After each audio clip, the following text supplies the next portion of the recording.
Hello.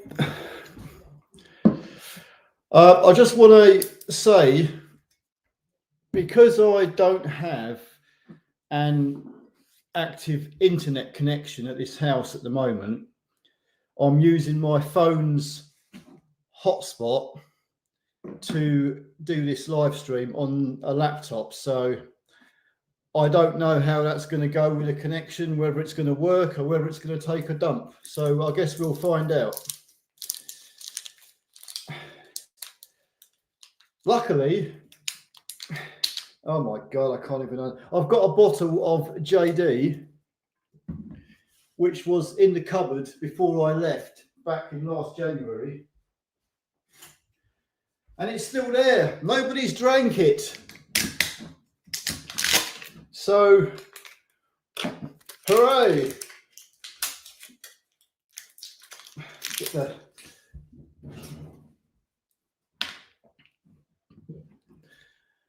I took most of my JD. I think it was about 3 bottles with me over to the Philippines, but I kept this one here.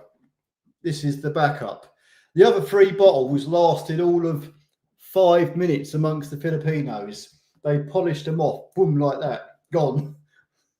So, always have a backup. Anyway, Saturday night, cheers. There's nothing like a glass of whiskey. So, who have we got? Where's my glasses? I paid for them, I might as well wear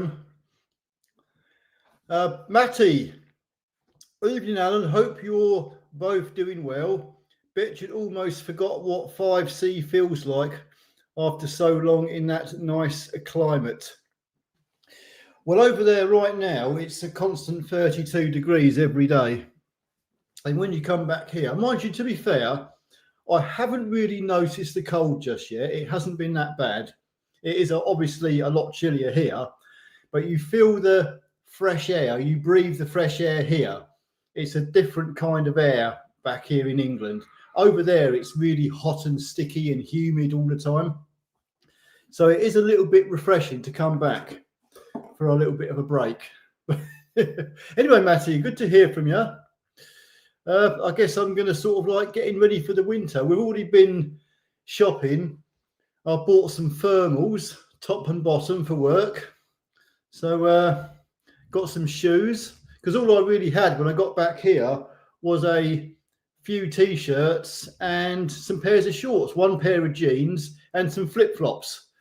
So I've had to go and buy a few bits and pieces because all my old clothes and everything I flung out before I left. So I've had 10 months of wearing no socks, no shoes, just them flip-flop shoes and a t-shirt. That's basically it. Henry, I hope you brought back the sunshine with you. Unfortunately not, although it's been a little bit of sunshine over here in East Anglia, in Huntingdon at least. They call this sunny Huntingdon. I should be saying sunny honey, which is Hunstanton. How do I make this screen go bigger? No. Do you know, I do prefer, I'm really not struck on these little laptops. I do prefer a big, like, desktop. Anyway, Henry, good to hear from you. Where the hell am I? MSJ Cars, hello. Get back to them Mark 5s, Alan. I don't actually know whether many of them Mark 5 taxis are still going. I think most of them are broke down by now. But I guess we'll find out. Because they were all sold. All of Steve's taxis were sold off to Panther in Cambridge. But I forget the name of the actual company behind Panther who bought them out. So we shall see what the situation is on the taxis. But as far as I'm aware, there's not many left running that are still in good condition. Hello, Vivian. Good to hear from you. Back from Spain, France, should I say? Uh, you've been to Tesco? Yes, unfortunately, I have been to Tesco's. As much as I don't really want to go there, it is one of the best shops to get certain bits, especially when it comes to fruit and veg. I'll tell you what I have noticed. I was absolutely shocked. I know it's only been 10 months, but I walked into Iceland and Jesus Christ, the price of food now is ridiculous. I mean, Iceland used to be one of the cheaper shops. It flipping in now. No, I mean, it's like, it's bloody, I can't believe how much the prices have gone up. It's getting well bad over here. So expensive. So, rip off Britain, they call it. Do you know something I've noticed, Vivian? I don't know whether there's something in this or whether it's not. But before I left back in last January, I had an O2 contract on my phone. The contract had long gone, but I was still paying monthly, like a SIM-only plan. It was £18 a month for 4 gigabyte. I know, I was being totally scammed, right? I've got back here, and the first thing I'd done was change that phone contract. It's now £15 a month for 30 gig. I know I can get that cheaper if I went to Tesco's and places like that, but that's what I've got. I'm on O2, £15 a month for 30 gig. But then gigabytes are being eaten like there's no flipping tomorrow. In the Philippines, if I had 20 gigabyte, which cost me all of about £2, I couldn't use it. No matter what I'd done with my mobile phone, that data just lasted. Normally by the end of a week, and I would play a lot of videos and use this as a hotspot all the time as well, I would still have 17 gigabyte left. I could not physically use all the data they were giving me. Yet over here, the data is just, it's like an electric meter just going, just whizzing around like you've got everything on in the house. I'm sure that the gigabytes over here are being rigged so they get wound down quicker. Maybe it's a bit like all these smart meters they're trying to get fitted to your house, so they use your electric quicker. I'm not joking here. I'm deadly serious. Anyway, Vivian, good to hear from you. I guess we'll go out for a meal shortly. Christmas is coming, you know. We'll have to get them roast dinners in. Mr. Dave, hello. How you doing? Welcome back, Alan and Ty. Tyler's upstairs on his PlayStation. If he comes down here, I'll get him to say hello. I might drag him down at some point anyway.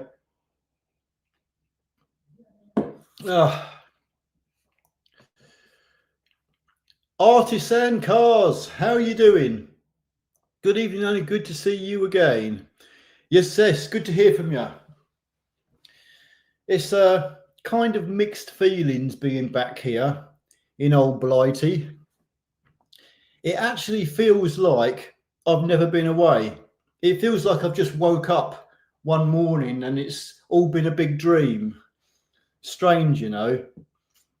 I look out the window and what do I see? I see this blanket of cloud, grey blanket cloud.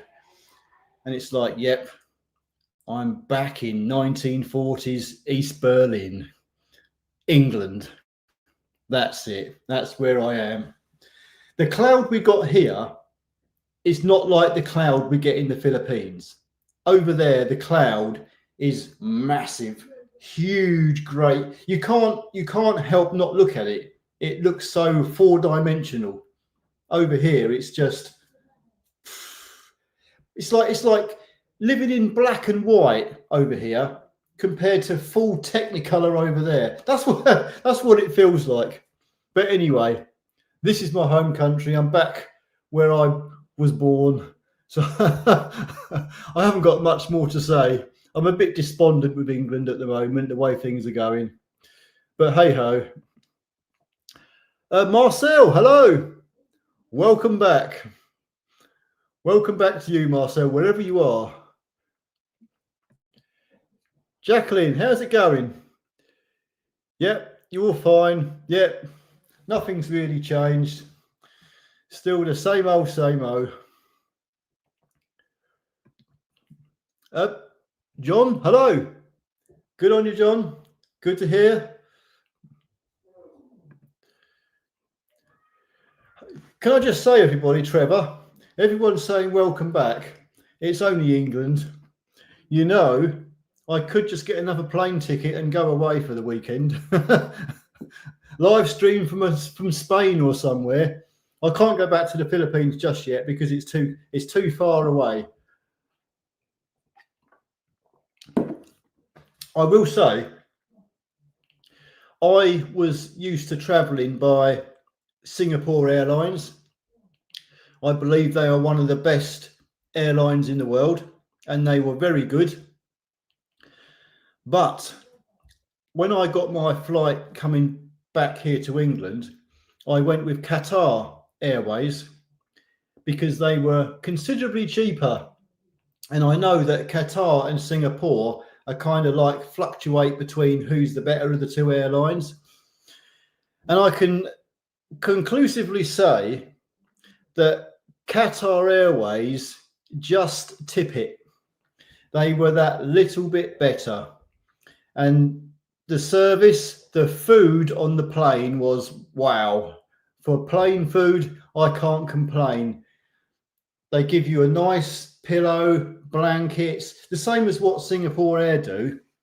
But I would say that Qatar is just that little bit classier.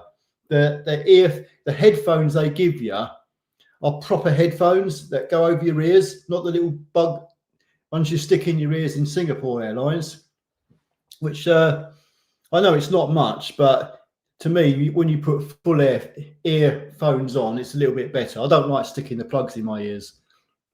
But I was very impressed with Qatar Airways. And I would suggest anybody who wants to travel long distance, check out their prices. Obviously, when you check out airlines, you do your whatever one normally, unless you've got lots of money, you check out which one's best for you. But yeah, I highly rate them, really do.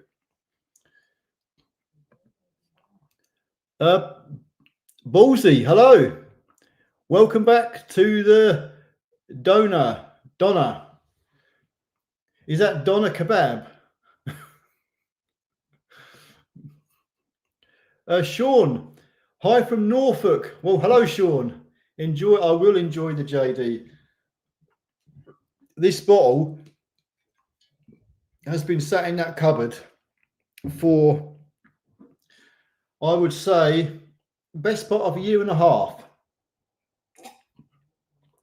I sent a link out earlier to Kenna, and I think she's going to join in. Hello! Good morning, Maramag, Philippines! It's Maanyang Buntag. Maayong buntag.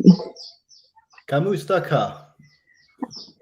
I'm fine. You should say, okay lang. Okay lang, yes. Okay lang. I have to learn a bit Visaya because I'm a lazy bastard and I'm not learning it. But I will do. Now I've got time on my hands after work. So how are you, Ken? I hear you sold a load of balut today. Yep. And then I sold it in just, 1 hour? 2 trays in 1 hour? 60 eggs? Yeah. More than, because I sold around 1,350. So that is 2.5 trays. So around 90 or more. 90 eggs. That's good. Mm-hmm. When the word gets around where your blue station is, you start to get more customers. I was talking about this earlier. Like here in England, balut isn't a thing. Oh, we've lost connection. Here in England, balut, which is an undeveloped duck fetus, basically. Oh, hang on. I'm sorry. No, I know I'm working on a hotspot. Your internet is normally pretty damn fast over there, but it's very temperamental as well. Mm-hmm.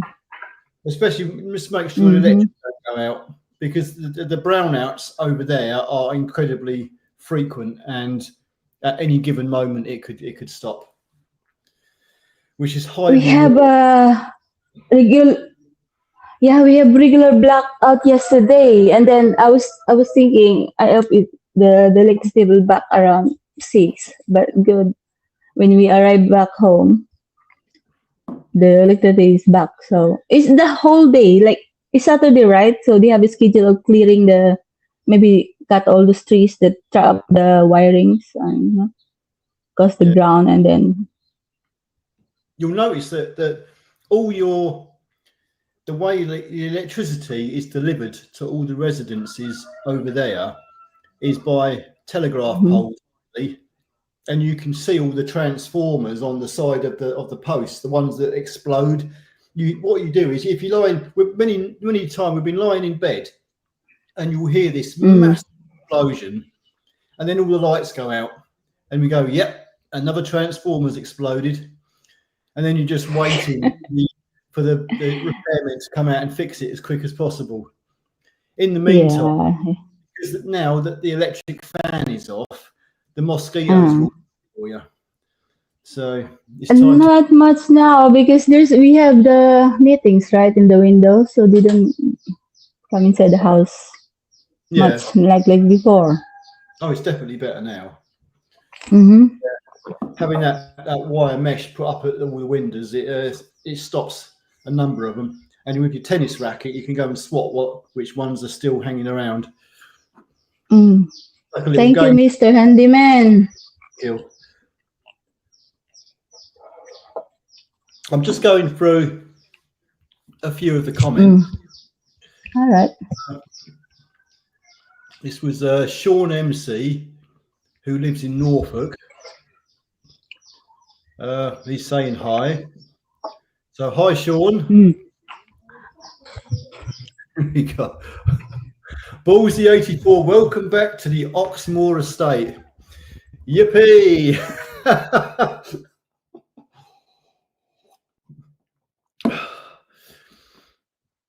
Yes. Oh, Jordan, hello. Bro, will you be back in the Philippines anytime soon? I guess I will, but it won't be for a long stay. It'll probably be for 2-3 weeks for a break.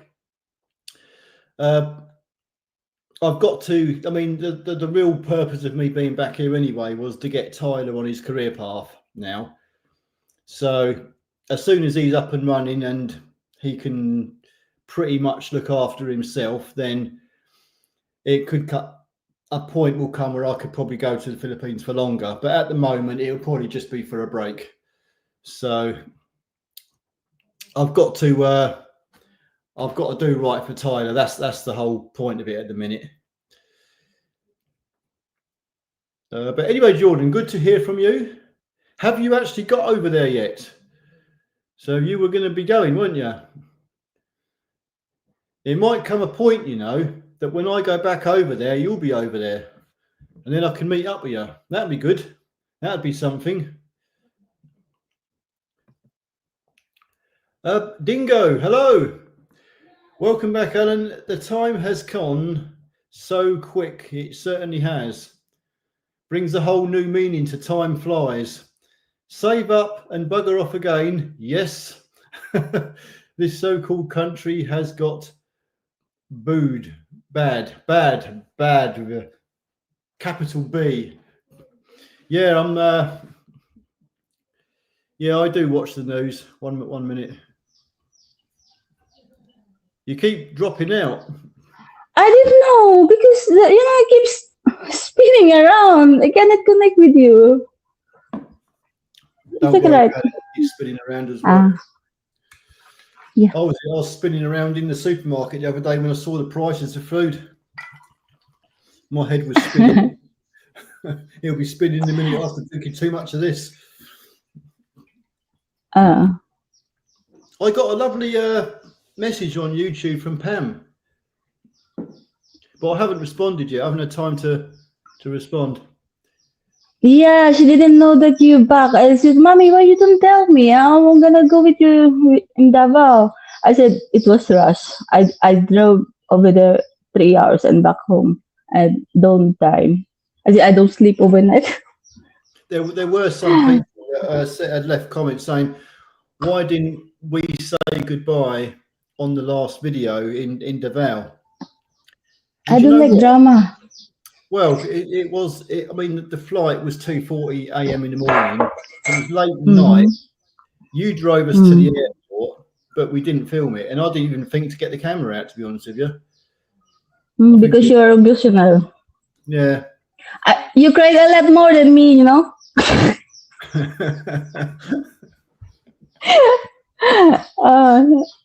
It's never easy saying goodbye.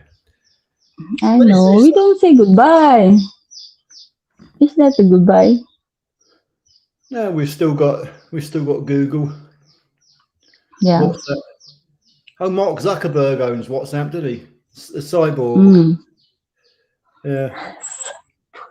That's why I don't have Facebook. So where were you in the comments? I will help you read and then say hi to them. We've got Maxim. Hello, Maxim. How you doing? Maxim. Wait, what's this? I've not heard of this one. Reform BBC. They don't need Do you know what? I used to think the BBC was good. Well, they are good. They've got all the money and the technology and all that. But they went too far to the left. And they had too many pedophiles on their channel. Jimmy Savile and all that lot. And they get away with it. No, I think they should be scrapped. I think they should make it like a streaming service now, like everybody else. Mind you, since I've been back, I have not seen any letters threatening me that I need to buy a TV license. Remember, I used to have a pile of them. I never will buy a TV license. Ain't going to happen, but I don't even have a TV anymore. I know this is alien to you over there in the Philippines because they don't have TV licenses. If you want to watch a TV, you ain't got some company for money. Yeah, we use the TV over here for karaoke. Yeah, that's it. I miss waking up at 5 o'clock in the morning to have one of the neighbours blasting out the karaoke. Yeah, it's so bad you don't experience Christmas. Christmas is like 24 hours karaoke from December 24 and then January 31 to January 1. It's like big time celebration. Certain shops over there, supermarkets and places like that, speakers outside the shop, and they'll just bang the music out full blast. And I'm thinking, Abby, you said you're going to invite Monica in the live stream. Did you talk to her? I wasn't even sure I was going to do a live stream, so I haven't messaged her or nothing. So she might be sick. Hello, Paul. So are you back for good, or is it just while you sort your affairs? It's mainly just sorting Tyler out, getting him on a career path. And once he's sorted, while he's being sorted, I'll be making my next plan. No, I've lived my life in England, and it's been a nice country to grow up in, but things aren't so good these days. So my long-term plans are not here, unfortunately, which it's a bit sad to say, but they're not. I would rather at some point disappear on the other side of the world. You'll be surprised how Britain is such an insignificant little country when you get over there. A lot of people have heard of Britain, but it's like you mention Britain and they'll just say London Bridge or something like that. That's about their knowledge of this country. And didn't know England. No. Not famous. And say, It's all encompassing. You think this is the center of the universe, but it's not. yeah, somebody, where are you from? I said, England. And then the face like, confused, where is the England? I said, London. Ah, London, okay.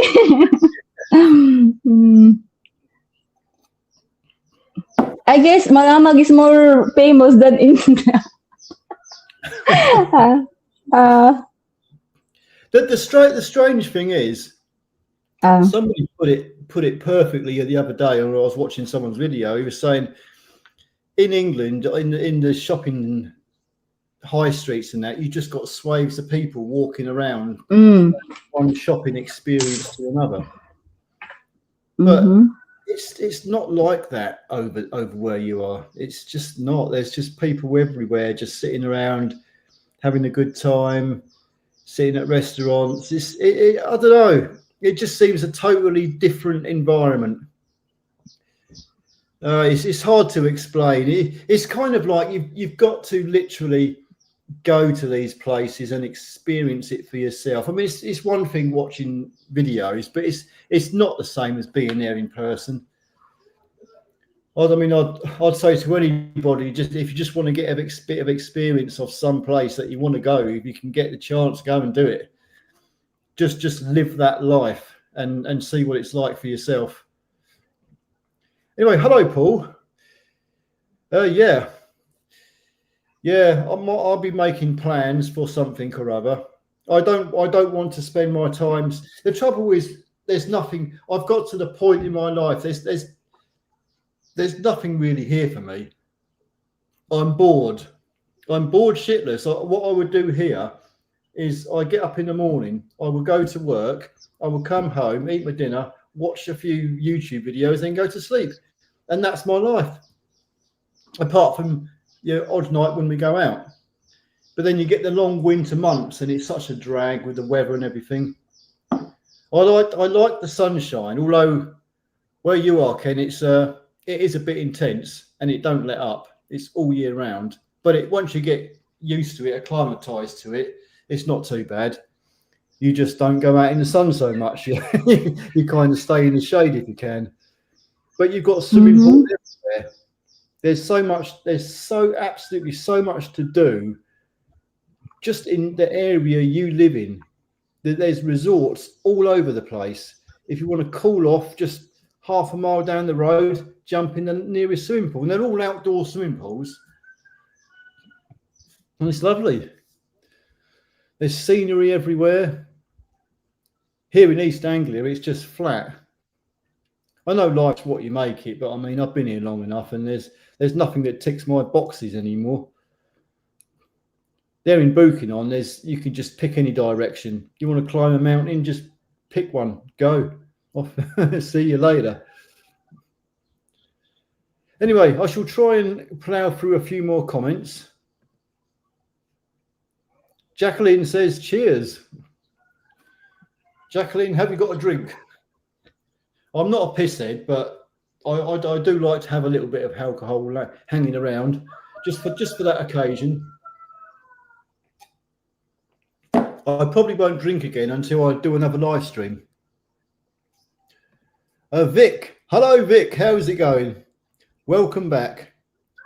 You see all these welcome backs I've got. Vic, you should be saying commiserations to me. Commiserations for coming back. Billy, hello. How you doing? Capital letters. We've got Artisan Cars. What is the reason you have moved back? The biggest single one reason was my son. He was going to join a university. It's called CMU, the Central Mindanao University. It's an international style university. So any qualifications and graduate degrees they do over there, they are internationally recognized. He had to go and take a exam to get into the college. He was just a bit short of the pass mark, but they let him in anyway. They gave him a place, and the trouble is, we would have had to come back here to England to go to the Philippine embassy and get certain paperwork that we would have needed, and we'd have to come back in person to do that. There's certain stamps they have and this, that, and the other. They had a whole list of requirements for us. We could have done it all. We still can do it all. But Tyler wasn't really keen on going to the college and doing it anyway. So he basically said to me he'd rather just work over here. And it's like he's at that age where, to be honest with you, I kind of felt for him. I'm kind of thinking probably best he does start his career back here in England. Even before we left here, England, and went to the Philippines, I did have my reservations about the college and was it going to work for him? Would it, even if he did do the college, would it lead to even getting a job after 4 to 5 years and studying for an undergraduate degree? There were a lot of question marks, and I knew deep down that really his best options were here back in England. So that's what we're going to do. It's arguable whether we should have gone in the first place, but as far as I'm concerned, I've got to spend the best 10 months of my life with my son. So I've got that time with him which I may never get again. So I'm happy we've done it. I know that Ken isn't exactly over the moon, and nor am I, but we'll build on things and we'll get it all back together. It's just going to be a matter of time. Life is never easy and it's never straightforward, but we'll work it out. Focus on goals and stay positive. Exactly. Exactly. Mm. Trevor, are you back for good? Well, I've just answered that one. No, it won't be back for good. But do you know, in another breath, it's like I'm not at retirement age yet, and I've just spent 10 months literally being a bum, really, just getting up every day. Oh, what we're going to do today? Let's go down to the BS Cafe, go and get some breakfast. And it's, we'll go swimming this afternoon. You know, just living the life of luxury. That's what I've been doing. And I mean, No, after a not while, just that though, having, because in the morning you need to send the kids to school, and then you clean the house, vacuum. I've had a few chores here and there. But Yeah, I mean, yeah. I pick up the vacuum cleaner. Clean the car, clean the motorcycle. I just haven't had to do anything like cooking anymore. More mainly due to the point you wouldn't even trust me to cook anything, because no matter what I would do, I'd be doing it wrong. So I just sort of leave it alone, let you deal with all that. I just sit there and wait for the dinner to be served. Well, over here I've got to fend for myself. But it was nice. Yeah. I got served breakfast every morning, even when you said to me, what would you like for breakfast? It's like, no, I don't really fancy breakfast. 5 minutes late, you'd still come in with a plate full of breakfast. And I'm like, for God's sake, but I'll still eat it. There was no to you, was there? It was just like, you're going to get breakfast whether you like it or not. Mm-hmm. Yeah, I got waited on hand. I've never known a woman to be so eager to please me. I don't know. Maybe that's the Filipino culture, because we are trained to do so. Because every time when we are younger, our parents keep telling us, you don't know how to cook, your husband will leave you. You cannot marry if you don't know anything. I think the way you were brought up over there, from what I've seen, very, very different to what it is over here. The kids in the school in the Philippines, they are taught family values from very young age. They are so respectful, them kids. That's why they grow up and they respect their elders. You don't get no kids running around giving you loads of mouth. Yeah, you never see nasty kids over here because when we are young, my grandpa will put chili in our mouth if we say those, bad words. I haven't got anything. I mean, if there was something negative I could possibly say about the Philippines or the Filipino people, Hmm. I would struggle to find anything. I really would. I've never known a race of people that are so happy and well mannered and, just generally nice, Hmm. smiling all the time. Anyway, not to say that the British aren't bad. I think the British are pretty good race of people when you get to know them. James, hello. Welcome back. James, please commiserate me for coming back here. I'm in Blighty now. We're in for the winter. I've already been told I've got to get a winter coat. Oh, by the way, hang tight.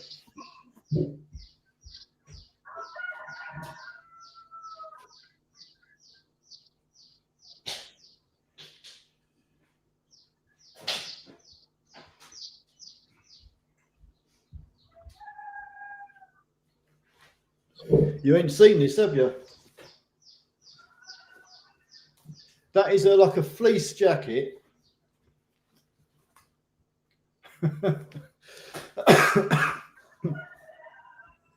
There you go. Hmm.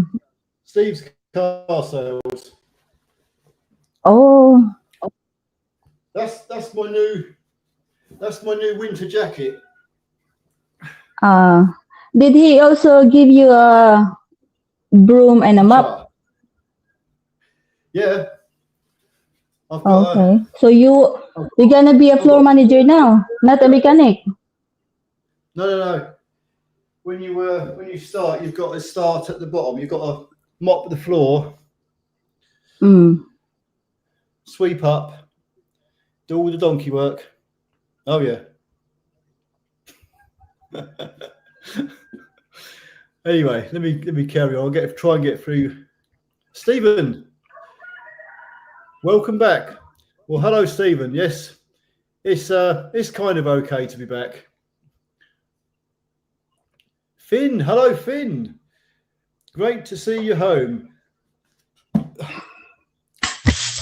You know something, Finn? I woke up here the first morning I was back, and you know what the sound of silence sounds like? It's deafening in your ears. That's what I heard. Silence. And I've been used to cockerels, chickens. The whole night air is absolutely alive with insects. Dogs barking constantly, and whole packs of them. Every time a car or a motorbike goes down the road, a whole pack of dogs follows it. And I miss it. I miss all the noise now. I know it was annoying to start with, especially if you're trying to do a video and one of the cockerels sounds it kind of deafens you. But I like all And the sound. dogs. Yeah, and here it's quiet. You can't hear nothing. I feel like I'm in a morgue. So I should get some chickens and put them in the garden. Then you'll get the neighbours complaining to the council. You get told to take them away, wouldn't you? Well, you will over here. There's always some busybody, that's for sure. Curtain twitchers. Paul, hello. Well, thank you very much, Paul. Peter, hello. How long were over there? 10 months. We landed on January the 16th and we departed on November the 12th. So, yeah, it went too quick. It went ever so quick. But alas, we made a good few videos. We've got plenty of memories to remember. But then we thought, it's not over. Sean, how's it doing? Welcome home to sunny Huntingdon. It has been sunny a little bit here. So, and the sun has been fairly warm as well. Are you back at the garage? Yeah, I've seen my my employer, Steve. He's going to give me a broom and a mop and a bucket. So, yeah, I'll be doing some light duties.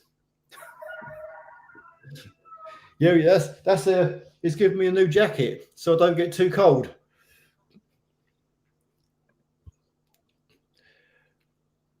Sean, welcome back to Socialist England. It's going terribly. I don't like to call them socialists. I like to call them full-on communists. But yes, well, all I can say is at least Donald Trump's back in power. So maybe that'll help things a little bit. The trouble is, I keep saying this lately. Politics come and go, politicians will come and go, and no matter, I can go all the way back to the 1970s when my old man would have all his family come around and all of his, my mum's family come around, and they'd all be arguing at the end of the day over politics. And nothing's changed today. It's still exactly the same. Everyone's arguing over it. Except that these days, it just seems that little bit worse. I think it's getting to the point that here in England, the cost of living is becoming a bit ridiculous. And I don't know. And then somebody says, yeah, are you going to take Hen to UK? And I feel like, can I carry the ducks? Can I bring? Nah, because I'm not used to stay at home all day. I don't like it. I might die early if I just stay inside the house. Oh, you'd hang yourself if you're over here. To be here in England, you really do need a job. You need to do something, otherwise you'll go mad. Unless you're living in a part or a city or something where there's plenty going on and you've got a good social life. But if you haven't got a good social life and you're just sat at home, you'll go around the twist, especially when the weather's bad.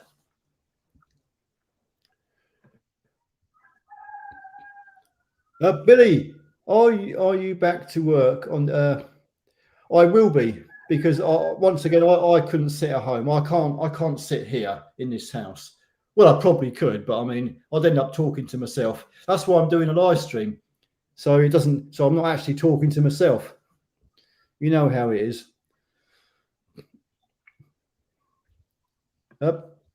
Neil, hello. Nice to see you are back. Sheila and well, thank you very much, Neil. Yes, you've been around town and all that, done the usual. Bit shocked though at the price of things. I've said that a bit earlier. It's I've shot up lately. And I look at the prices here and I'm thinking to myself, bloody hell. It's like fuel. Petrol over here was, I think it's £1.34 a litre.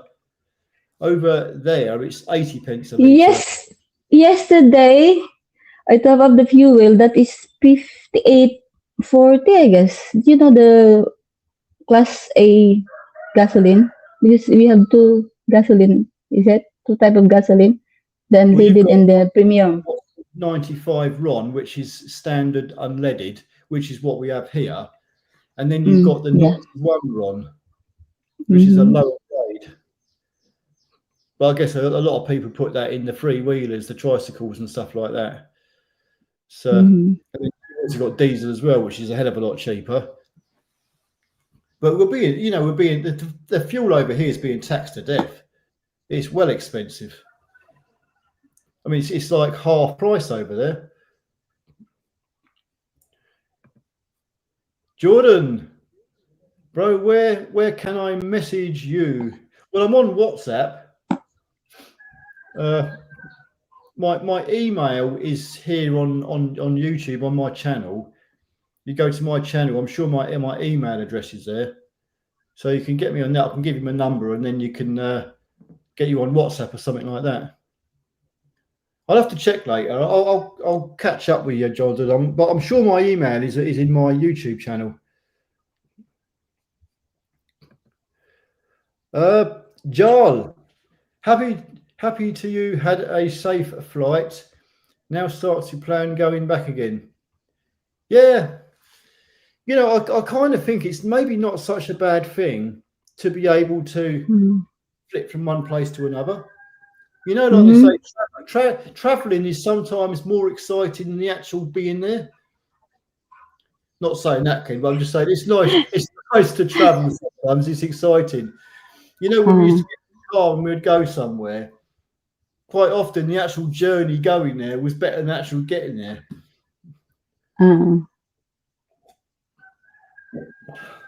I want you back soon. You know why? Because every time you are in the balut station, I can sell more baluts because, you know, they like to stay when you are there. It does amaze me, though, how people just pull up at the side of the road and you get a little group of people and they'll just sit there and they'll all have a little conversation and they'll all be eating balut and putting vinegar and all that on their eggs and that. And it's like a little social event. It's really quite nice. I don't know what it is with balut over there, but it just seems to be a big thing in the Philippines. The people there just love it. It's like they go gaga for it. So, but yeah, it's incredibly nice to watch them. You see, boyfriends and girlfriends, they pull up on their motorbikes and they just sit down there and they have an egg each. I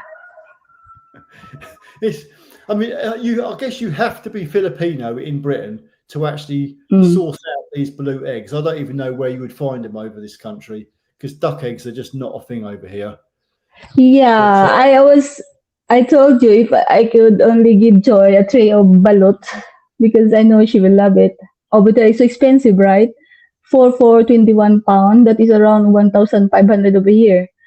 That 1,500, you can buy around 100 balut. For 21 pound, 100 balut.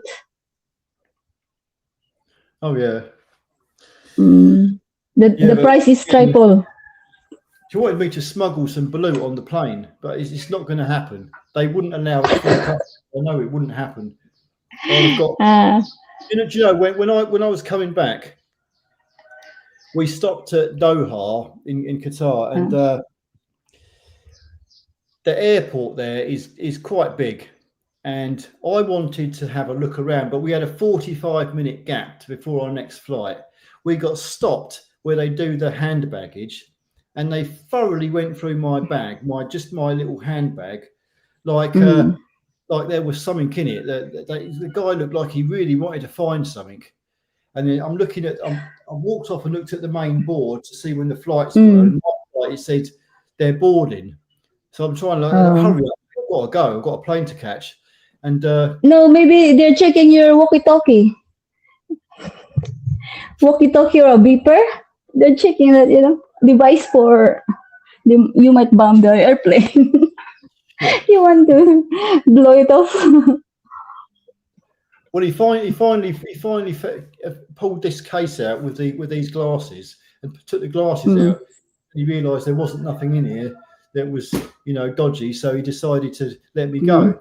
But by which time, me and Tyler sprint up, flipping half a mile to get to our boarding gate, and I had no time whatsoever to even check out the Doha airport. And I was like, because it was in like the desert in Qatar, I was really interested in getting a look around that place. But I'll tell you what was really good when we took off, we flew directly over Dubai. And my God, I want to go to Dubai. You can see the whole city, all the skyscrapers down below, and it was glistening.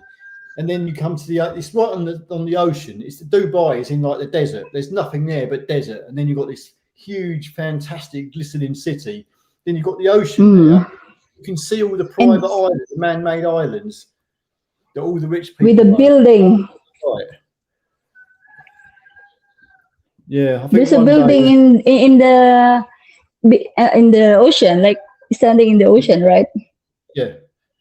I believe that they built them. I mean, the whole city has been built up there in the desert. It's an incredible job. Rich man's playground. Rich people. Yeah, plenty of rich Arabs. Plenty of oil. Yeah. Stephen, hello. Oh no, back on the Mondeos. I don't think there's many left that are actually running, because the Mondeos, they were all sold off to Panther taxis in Cambridge.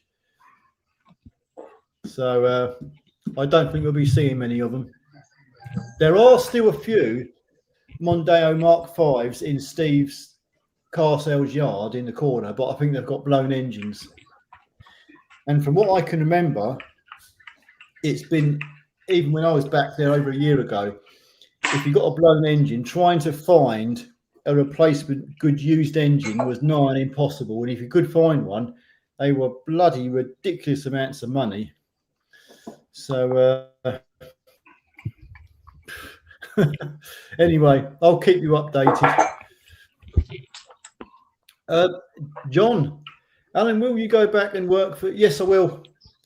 The reason I will is because Steve's such a good boss. He took me back. He said you can have a job.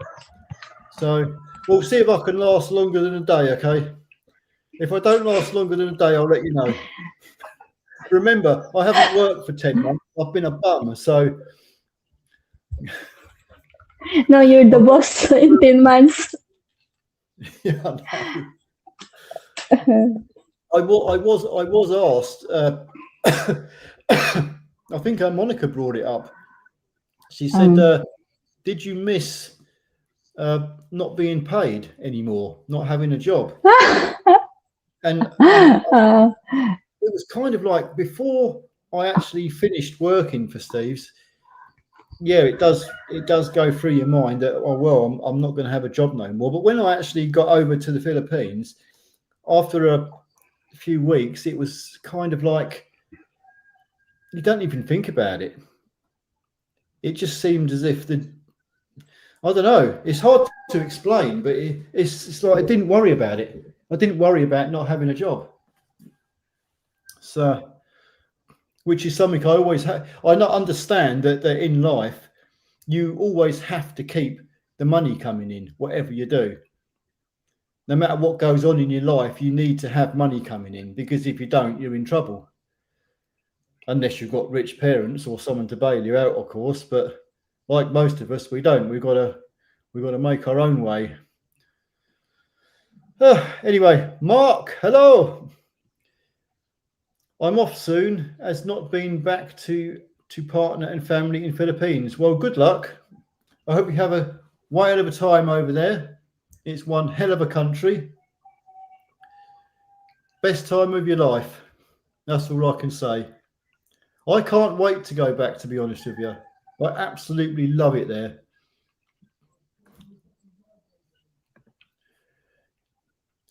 Vizu.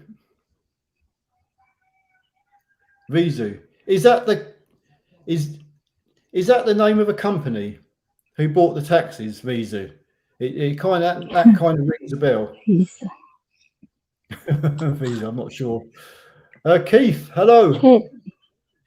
Just like to say how much I enjoyed your videos from the Philippines. Well, thank you, Keith.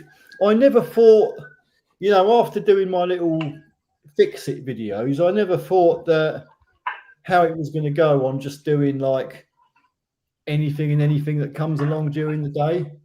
But the funny thing is, it kind of worked out. I thought I did make a few reasonably good videos, even though some of them they just slung together. But it was just bits and pieces we'd pick up during the day, and you never know what you're going to come across, because over here in England nothing really seems to happen, but over there you can stand by the side of the road and there's always something that's driving past you that catches your eye. There's always some like hideous or ridiculous sight, like 6 people on a motorbike. Sometimes it's really funny. You get a lorry with like 30-40 people in the back of it. And you know, if you wave to them, they all wave back, and you know, it's great.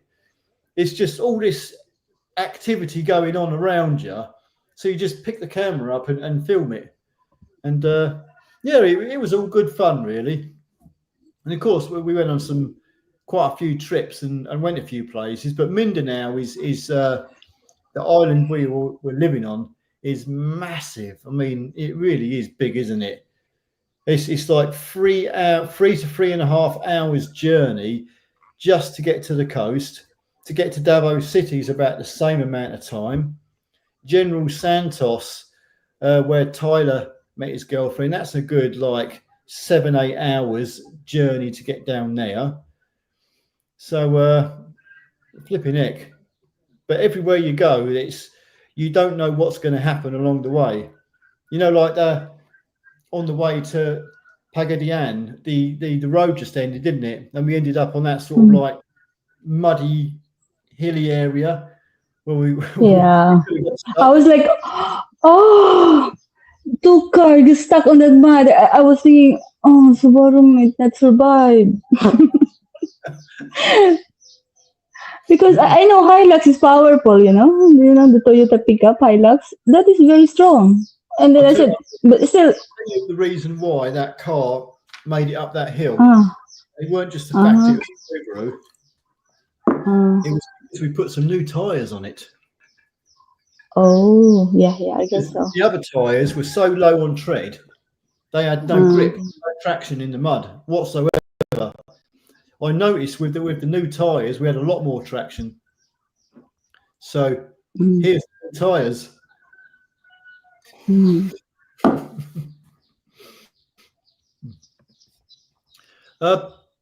John, hello. Alan, you are looking well. I put the glasses on to hide the big black bags under my eyes. Seems like you don't sleep for 3 nights though, Avi. Yeah. Actually, you lost weight. Yeah, but I don't tend to eat that much anyway. When I lived here in England, I would most of my life I have lived literally on cups of tea and cigarettes. That's what I lived on. Then I would have, like, in the last few years, I would have a couple jam sandwiches at work during the day, and I would have a meal in the evening, and that would be it. When I went to live with you, we would be just... You have to eat 3 times or 4 times. Yeah, we'd be eating quite a bit during the day. And in the evening, quite often we'd go out to eat because it was so cheap to eat out. In fact, it was probably cheaper to eat out every night than it was to eat in. I used to enjoy it, going out to like the chill lounge, and we would just fill the table with food and Red Horse and drinks, and you'd have the karaoke going. Everybody would be stuffed with food. Everybody would be fine, and we'd all go home. You'd have to drive because I'd be pissed. But hey, it would be a good night, wouldn't it? So yeah. But yeah, I don't tend to eat that much when I'm over here. It's probably because the food's so expensive. I'm looking at the prices of everything and I'm thinking, I ain't buying that. I'll wait till that gets a yellow label on it till it's half price or something, or they knocked a bit off.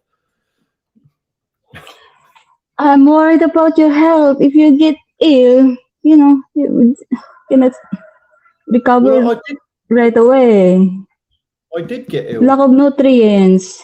I drank that bottle of San Miguel Light, and there was something not quite right about that bottle of beer. Yeah, yeah. I'm sure I picked up a chest infection, or it was a throat infection. One of the two. You know, amoxicillin, which is like that penicillin tablets you can get. Yeah. Here in England, you've got a prescription for that, I believe. Over there, you just go into the pharmacy nearest one and say, I want some amoxicillin. Here you go. Boom, got it. So if you've got like infections and stuff, you can just take some of that. And it's pretty good stuff. This is Andros. Why didn't we see Ken on your last video? Well, the simple reason was my flight was about 2:40 in the morning. Ken drove me to the airport, and we just said our goodbyes. We didn't get the camera out. I didn't even think to get the camera out. I wasn't even in like video mode at that point.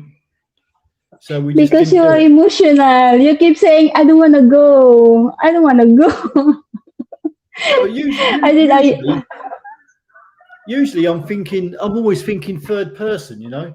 I'm always thinking about, well, how do we fit this in the video? But I didn't even think about it. I must have been, maybe it's what do they call it? Dementia. I'd forgotten all about Dementia. the camera. So we just didn't film it. Didn't even think about it. That's the reason Memory why. gap. Yeah. So I can't take it back now. But it's what's done is done. You are more emotional than thinking about making video. Because you don't want to get up. Actually, we said we're going to go airport 10 o'clock. And then, I don't know, you still lie in bed. And then when Tyler says, Dad, it's 10:30 now. Yeah. I don't like goodbyes. I'd rather not have to deal with it. But we can tick that box. We've said goodbyes. Tick. Tick. Check. The more times you do it, the easier it gets. Like riding a bike. Yeah. Matthias. Hello. How are you doing in Poland? Nice to hear from you, Matthias. Am I saying your name right, Matthias?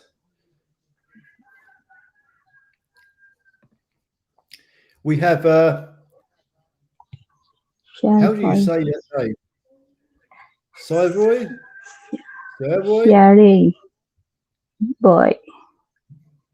Good to see you back, Alan. My Mark V taxi has just hit 100k. Had the flywheel done on the auto box. Oh, blimey. 100,000 miles. 100,000 miles on the Mark V, that's when things start to get expensive. You're getting close to the cam belt change and water pump.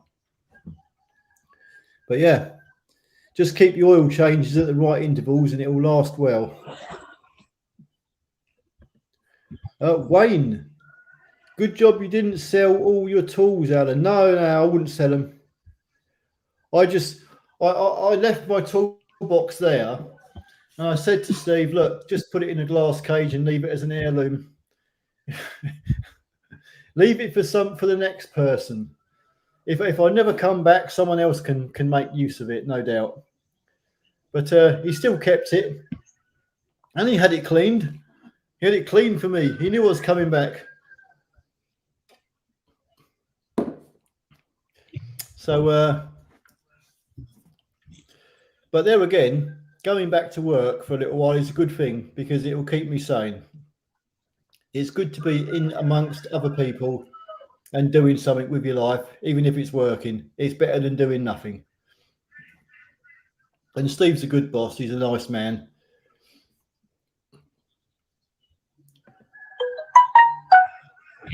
Steve-O, hello. Welcome home, guys. I bet Kem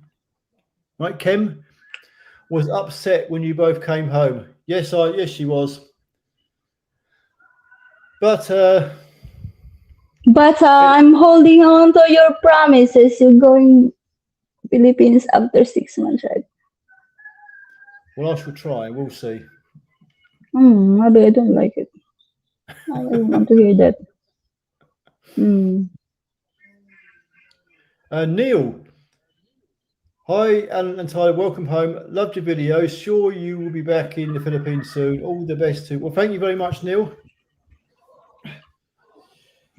Yes, it's like you've got to have something to aim for. You've got to have a goal in life. You've got to have something to look forward to. Otherwise, you're just going round in circles. So We've got to make plans. John, hello. I've enjoyed your Philippines. Well, thank you very much, John. I very much enjoyed making them quite often. The amount of times I just stood there laughing at what was going past me in the street. It was highly amusing. Even the guy that your mate Ken, the one who used to give money. There's a little story here, because if anyone I saw him yesterday. the guy when I used to sit at Piano's Pizza, the guy that used to come around and take a piss around the back of the cars, and the last video he wiped his pissy feet in the puddle on the ground. Ken used to give him money because he's always asking for money, and she used to think, well, he's doing it for food and stuff. But then she caught him drinking alcohol with the money, so she refused to give him money after, because she's not going to have him waste their money on drink. When it could have been I don't like it. Yeah, it's sad really, because there's a lot of people walking around that wherever you go, they'll come up to you and they'll ask, especially when you go to like McDonald's and Jollibee and that, they're all hanging around there because they've got no income, but they just make a few pesos off people there. But yeah, there's a lot of homeless people here in Britain as well. So it's sad to see people in that situation, but you what can you do? You can't help the world. I always give them a few pesos just to sort of like help them as best I can. But I mean, I can't save the world. Just do you a little bit. This says, this says, it's not your fault if you were born poor. But if you die poor, then what are you doing in 70 years in the world? Nothing, just roaming around? Or...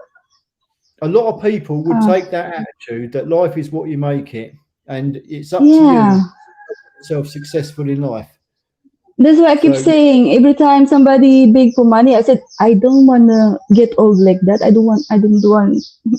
I said, I will never beg. Yeah, I mean, I agree with that, but there are some people that are inflicted in one way or another, and it's not their fault when they find themselves in these situations, and there's nothing they can really do about it. It's just sad to see some of these people, but that's the way it is. What do you do? Anyway, James, hello. Iceland are the dearest. They may as well be. They used to be the cheap shop. Iceland used to be my go-to shop to get a cheap week's shopping. Now I'm thinking Tesco's aren't all that bad.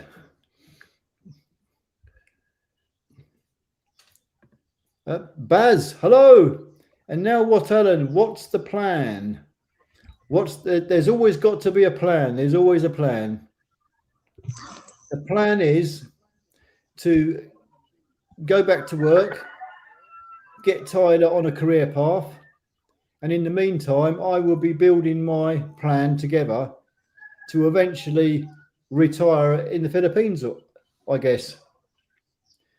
But Rome wasn't built in a day, and I can honestly say that I have been in the Philippines now for 10 months solid.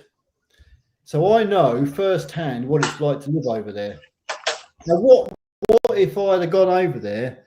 I mean, I guess it could have been the way, but it didn't happen that way. But if I'd have gone over there and I had nothing to come back to, and I had to stay over there, and say something went wrong, and maybe I hated it over there, and it all went horribly wrong, what would I do if I got nothing to come back to here? So I think I've made a good decision in the time I've spent over there, because I know what it's like to live. I know how to get through each day there. Obviously, with Ken, it makes things a hell of a lot easier, because when you want to get something organised, most of the people that I need to speak to don't really speak good English. So it's difficult to communicate. And with Ken, it's obviously makes things a lot easier, because she just speaks for sign to them, and they know what she's talking about straight away. So now I can definitely say I could live over there. You see, after 10 months, I could be saying, well, it's not for me, it's too hot, The mosquitoes have done my head in too many times. I don't want to go back there. I don't like it. I could say that. That could be how I feel. But if I'd have gone over there and it had been permanent, then I could have found myself in a bit of a bind. So that's why I keep saying you've got to have your backup. You can't just leave your home country and think that you're going to go to another country and everything's going to be great. Just because things might not be great in your own country is no reason just to get up and leave and think it's going to be great somewhere else. Even though in Southeast Asia, I will say, to me, it is a much, for an expat as a Westerner, it's a better way of living. But that's each to their own, really. Other people might not see it that way. But to me, I do see it that way. I think it's lovely over there. But you've got to have time to experience these places and actually live there. You can watch all the YouTube videos in the world. It's not going to make any blind bit of difference to actually being there and living it as in reality. So now I've spent the time out there, I can honestly say I can go back, and I'd be happy to go back. But I'm not at retirement age. So believe it or not, I've still got a good few years of work left in me. So I can work a bit now. I can bang up my savings, get myself together, but mainly get Tyler on his way.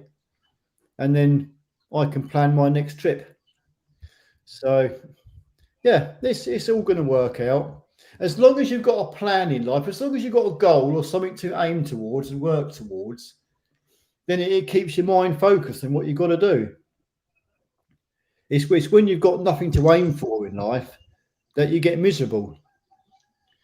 And maybe you start thinking of talking about politics. I want to stay out of politics. It's just annoying, especially when I think about what's going on over here. I just sort of, I don't want to hear it anymore. Anyway, who have we got next? Christoph, hello. Where is your wife? Broke up. You came back for financial reasons. You prefer living in UK instead of the Philippines. Ken, where's my wife? What? Where's my wife? You haven't bought me a ring. That's right. I'm not married. I don't have a wife. Yeah. Christoph, I don't have a wife. You came back for financial reasons.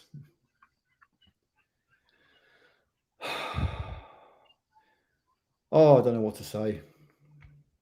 I've already gone through this, so he's probably heard anyway. So let me carry on. Not credential, because you know what? You can live here without any job. I can feed you egg every day.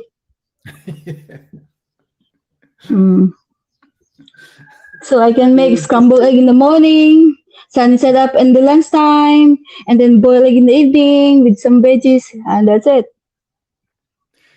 You know what gets me? There's so many people I've come across in the last months that they'll sit there and they'll criticise people like me trying to do something in my life. And these are the very people that have spent all their opportunities, they're dead below the waist, and they've actually got, you know, all their ships for sale. They just don't like seeing someone like me trying to do something because it's not them doing it and it's never going to be them doing it. So that's why I say, you know, fuck them people. You know, if you just think about what they are saying. Well, what have you done in the last 2 months? Fuck all. Sat behind the keyboard. That's what you've done in the last 10 months, matey. Yeah. I've got no time for these idiots. There's plenty of them. And believe me, I've been on YouTube long enough to deal with all these twats. They don't bother me. If you are concerned about what people think of you, of what they are saying, it's not your life anymore.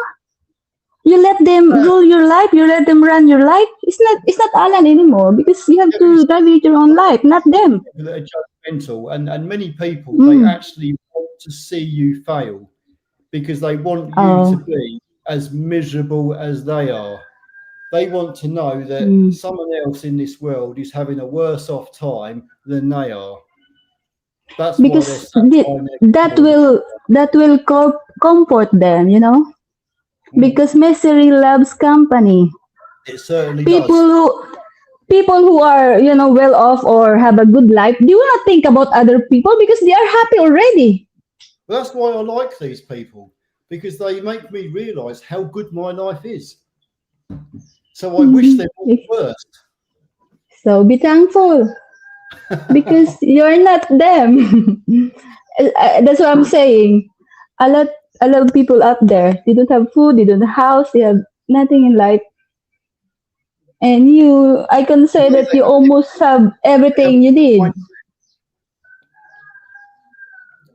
The people out where you are, they have a different mindset. It's completely different to Yeah, what it is here.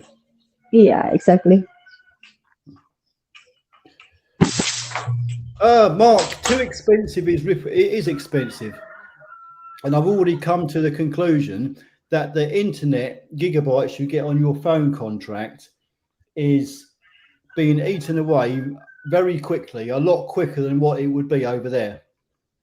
I said earlier at the beginning of this live stream, I could not use the internet gigabytes. So if I got 20 gigabyte, it would last for in a space of like 7 days. I would still have 17 gigabyte left, and I'll be using my phone for a hotspot and for all sorts, playing loads of videos and God knows what.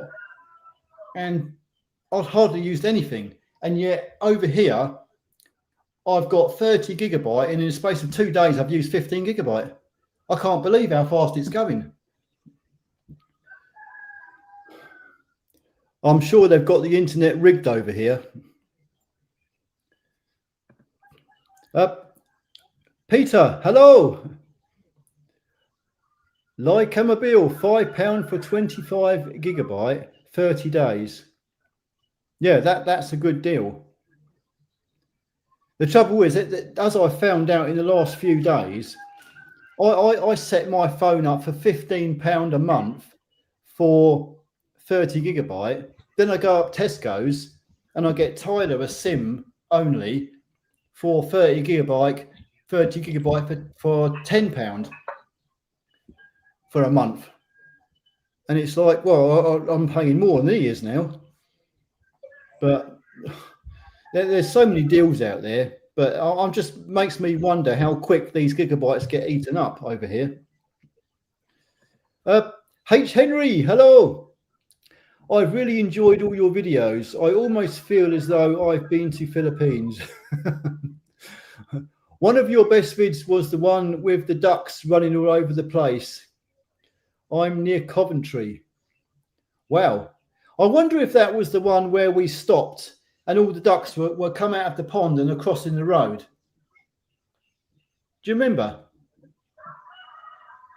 Ken? Yeah, yeah, yeah, yeah. That was in the other base camp, other barangay. Yeah, we just stopped there off the off chance. We come back from somewhere and there's all Yeah, this pond, and then they all started yeah, they yeah. all come out the pond like a little. Crossing Oh, the road, and then they are so cute. I said, "Oh my god, it's so lovely to see them." Jacqueline, hello. Darren John went to Thailand 3 weeks ago, came back and leaving England in 3 weeks. Went to Thailand 3 weeks ago, came back and leaving England in 3 weeks. Jacqueline, you'd Huh? have to be a bit more specific. Are you saying? He's gone to Thailand for a 3 week visit. He's come back after 3 weeks, and now he's decided after 3 weeks in Thailand he's going for good. Is that what you're saying? Yeah. Oh, hang on a minute. Yeah, for good. I don't think that after spending 3 weeks in Thailand is enough time to say I'm leaving for good over there, because 3 weeks is still the honeymoon period when everything is like glitzy and glammy. It's when you've got to spend 6 months out there really to you don't know what's going to happen when the grind of life sets in every day. Everything gets to normality. So I'd be a little bit concerned about that. But hey ho, you never know. It might work out well for him.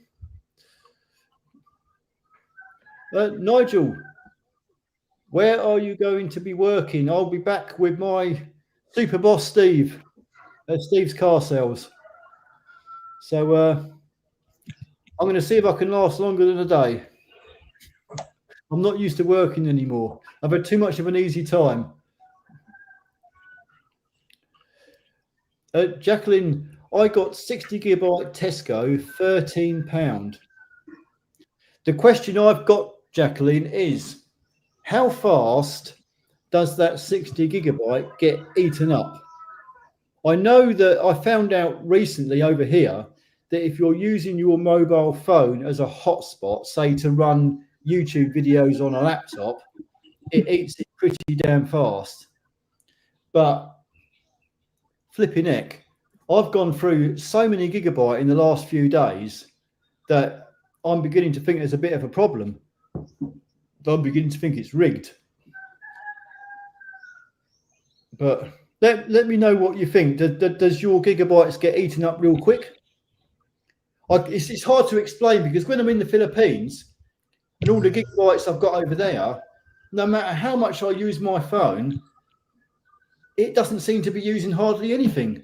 And I end up at 20 gigabyte. After 7 days, I've still got 17 gigabyte left.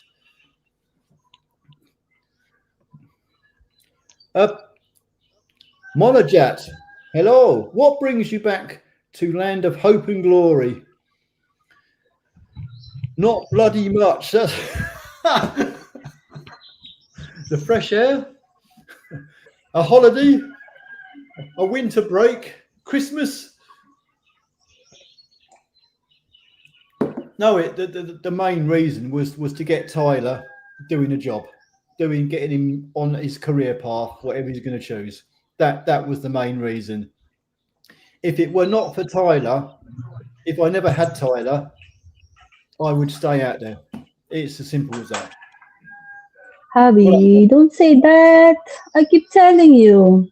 You just making him feeling bad because he feels that he is a baggage for you. No, don't. I'm just trying to make a point, but I don't want him to feel anything like that because he's my son. That's it. I know it's not your intention, but be sensitive, okay? I don't want you to say like that. No, I'm ever so proud of him. I mean, it's just like, I'll do anything for that boy. I mean, I do love him so much. So he's a very good kid. In the last 10 months, we've bonded much better. He now won't let me do anything. He won't even let me carry the shopping home from town. He'll carry it with me. You know, he's doing lots of. We've become a good little team lately. They're good. I'm kind of hoping that they get very, very sort of like do well in his job. He's going to sort of like take it seriously, learn as much as he can as quickly as he can, and get on in life. That's all I want him to. That's all I want him to really do is have a good life, do a good job, enjoy what he does, and live well. Earn himself plenty of money, travel about, see life, get himself women, and live a good life. That's all I expect.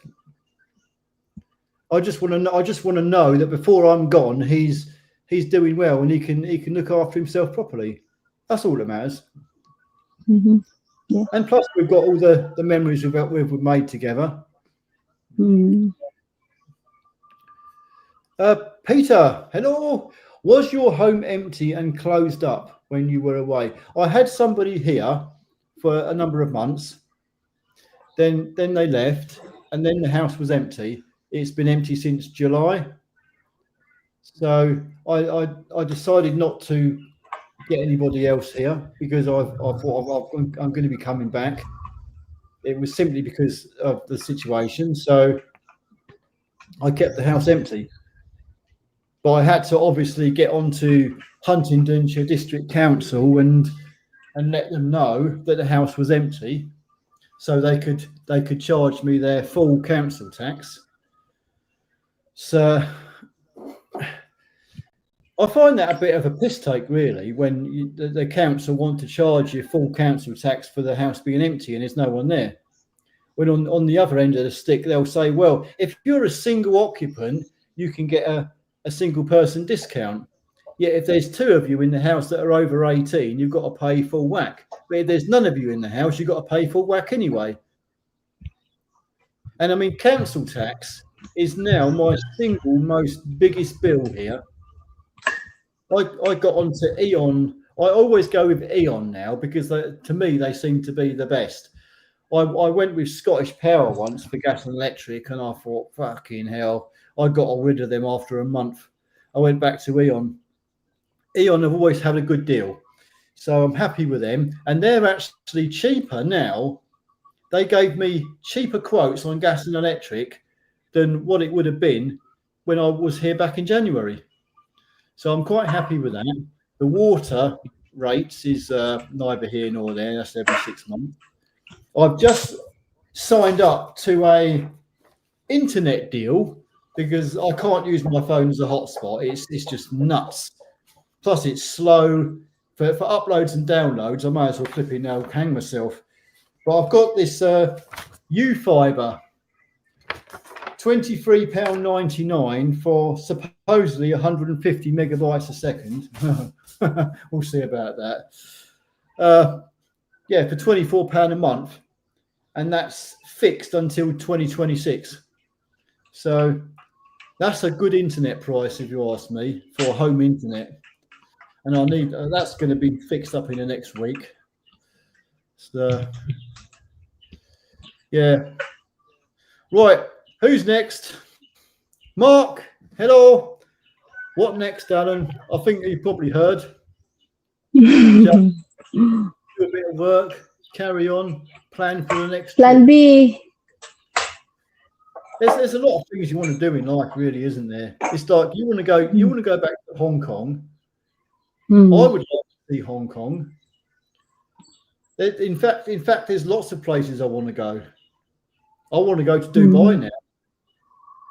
Yeah, it's pretty. It's pretty. The funny thing is, I can do all these things, but I just can't. You know, I can, but I can't.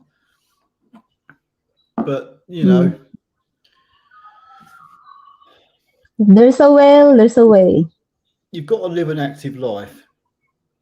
Yeah. When I go out, there's no disrespect to anybody, but when I go out over here, there's a lot of mobility scooters about. There's a lot of people walking around who seem like they're struggling to walk. And I'm thinking to myself, well, when I'm in the Philippines, the only person I saw in a wheelchair was a guy with one leg. I don't see many people that are struggling. I don't really. I think I did see I did see one mobility scooter over there. There are a few, but not many. Not like you see in the high street over here. I don't see many people walking around that are struggling. And I don't know whether half these people have got problems, whether it's inactivity that's caused their legs to stop working or whether they've got something else wrong with them. There just seems to be a lot of people over here that are sort of like in one way or another incapacitated. I just don't see that in the Philippines. Everyone I see is walking around perfectly fine. You see these people that are really old and they're still walking around like there's no problem, or they're on a motorbike. I think it's the lifestyle over there because they've grown up with basically having to. How can I put it? You know, they've had a pretty hard life, I'd say, compared to standards over here. Anyway, Stuart, welcome back to shitty England. Yeah, I used to love this country. When I was growing up over here, it was great. It was interesting, fun. Back in the old days, back in the 80s and 90s, jump into Cortina or Morris Marina, off to the coast, down to the London West End, drive around, come back the same evening. You can't do that no more. John, do you miss Ken? Oh, sorry, I got the wrong. Glad you got back okay. Do you know the flight back was pitch perfect. The takeoffs and landings were so smooth. Not like the first flight over to Davao, but we did come through a thunderstorm and landed. And I was getting a bit concerned. It was such a bumpy ride. But this time coming back, it was like hardly even noticed you took an off or landed. It was so smooth. But they were the Boeing 777s. Nice airplanes. John, do you miss Ken? And will you see her soon, Alan? Ken, do I miss you? Yes. Will I see you soon? Yeah. I keep telling you today, you come home now, please. Actually, I was like, I keep myself calm when you head to the entrance of the airport. But when I get back home and I feel the very quiet surrounding because Nicole is at school. And then when I lay at bed, the first night you are away, it is like the bed is so empty, so I have to sleep, the sideways. Yeah, I occupy all the bed and then I put your dirty shorts under my pillow so I can smell you all the time. The dirtiest one. The whole community wants to hear that. That's to comfort myself. That's how I make myself, heal the homesick or I'm missing. I might be sick. I don't like it. If you're missing someone, it tends to give you like illness, something like that. So that is the way I heal myself from missing you. So I put your dirty clothes under my pillow and that's it. Well, I can tell you, my suitcase full of clothes, they all smell a bit foosty, so I've washed them all now. But there again, I will get. Yeah, this next comment, Stuart. Why didn't you stay there for Xmas? Now that's a very good question, Stuart. Now I'm going to pass the buck here. No, because I said to Tyler, look, Christmas is coming. We could stay for another 2 months. Tyler said to me, I'd rather go back now. So that's the reason why I didn't stay for Xmas. Otherwise, if it were up to me, I would have stayed for another 2 months. I would have renewed the visa for another 2 months because I would have loved to have stayed for Christmas. But next time, there will be another time. I'm not dead yet. There's still time. Yeah. Pinky Winky. Hello back to the wonderful UK. That's the spirit. Hope you get back on track and relive your dreams. Good luck. Well, thank you, Pinky Winky. You've got high spirits. I can tell. You're correct. Life is what you make it. It doesn't matter what's going on in number 10 Downing Street. As long as your life is doing well, that's what matters. Forget about all the bullshit. Just concentrate on what you've got to do in your life.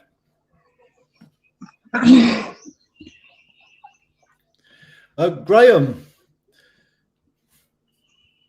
Welcome back, Alan. Been watching your videos. You back in the UK or looking to move out there permanently? I would like to move out there permanently, but now is not the right time. You could basically say that 10 months was like a scouting mission, even though originally it could have been, if things had been different, it could have been for longer. It could have been permanent, but life doesn't always work like that. So I've had a good time out there. So, but I do like it. I would like to stay out there permanently. I miss it already. It's a completely different lifestyle to what you have back here in the UK. And I find it hard to try and explain and put it into words. But to actually go out there and be there and live that experience is only something you can understand once you've done it yourself. So, but I enjoyed it. It was a fantastic time, even though it seems to have gone so quick. 10 months of it's just like boom, like it was nothing, like it was yesterday. Like in the song, the Barry Maguire song, you can leave for 4 days in space, but when you return, it's the same old place. The pounding of the drums, the blood disgrace. You can bury your dead, but don't leave a trace. Hate your next and door neighbour.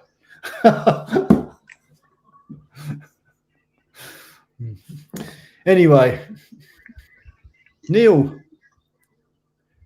what are you going to be doing for work? I'm going to be sweeping the floor, mopping the floor, and maybe Floor manager. If I'm allowed, I may get to fix a few cars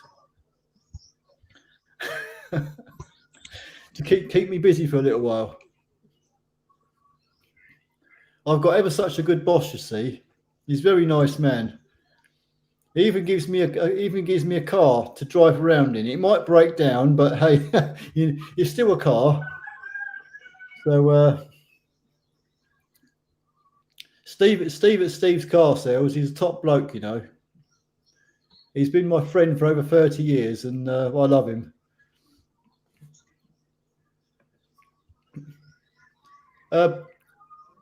Agent Zigzag, hello.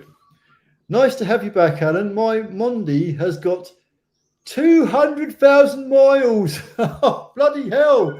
Have you changed the timing chain yet, is the question. I guess you've been doing the oil changes at the correct intervals or sooner. You know, if I owned a Mark V Mondeo like you do, I would be driving it carefully and sensibly, and I'd be doing all the oil changes at the right intervals, because I know them engines, and I know they have to have a little bit of TLC. And if you look after them right, they'll look after you. Anyway, thank you very much, Agent Zigzag. Martin, Alan, try Smarty. It's £20 a month and unlimited. I could have gone for the unlimited, but I'm glad I didn't now. I'm only paying 15 a month. But my stupid idea was to just have the phone contract and use my phone as a hotspot to do whatever I wanted to do.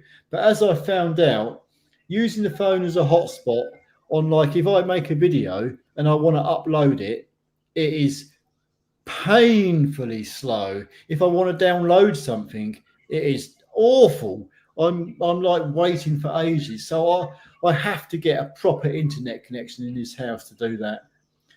But as far as I'm concerned, £15 a month for 30 gig.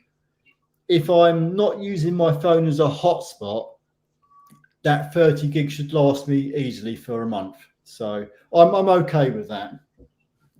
But I certainly wasn't okay with 4 gig a month for £18. I was being ripped off. And I couldn't do nothing about it in the Philippines. I was stuck with it. So I had to get back here before I could change it. But anyway, it's all sorted. But thank you anyway. I know there's so many phone contracts out there. It's a bloody minefield. It's like everything else. Whenever you want to buy something, you've got to read through 1,000 reviews to see if it's worth buying. Paul, welcome home, Alan. Get back on those old spanners. Yep. It'll be like riding a horse, won't it? Mark, I flew with Qatar. Was okay. Yes, indeedy. I rate Qatar. I think they're, I read up, and apparently Qatar and Singapore Airlines are the two best airlines in the world. I think Qatar has just tipped it. Although Singapore held the title, but Qatar is sort of just that little bit better now, and I think they've got the top spot. So I was very impressed with their airline. I loved it. I think they're very professional, and what you get. I mean, I was in economy. I mean, I can't. Well, I wouldn't pay for business class just to go for a flight, but I mean, I was in economy, but the way you were treated and what you got in economy class was really good. So I've got no complaints whatsoever, and I had enough legroom as well. So I'm happy.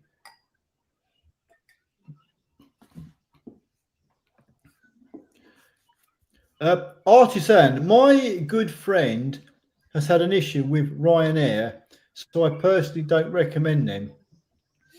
Yeah, it depends what it was. I mean, Ryanair is a budget airline. I went with Ryanair to Greece in 2019, and the only thing, it was a 4-hour flight, and the only thing I can say was that it was a bit cramped.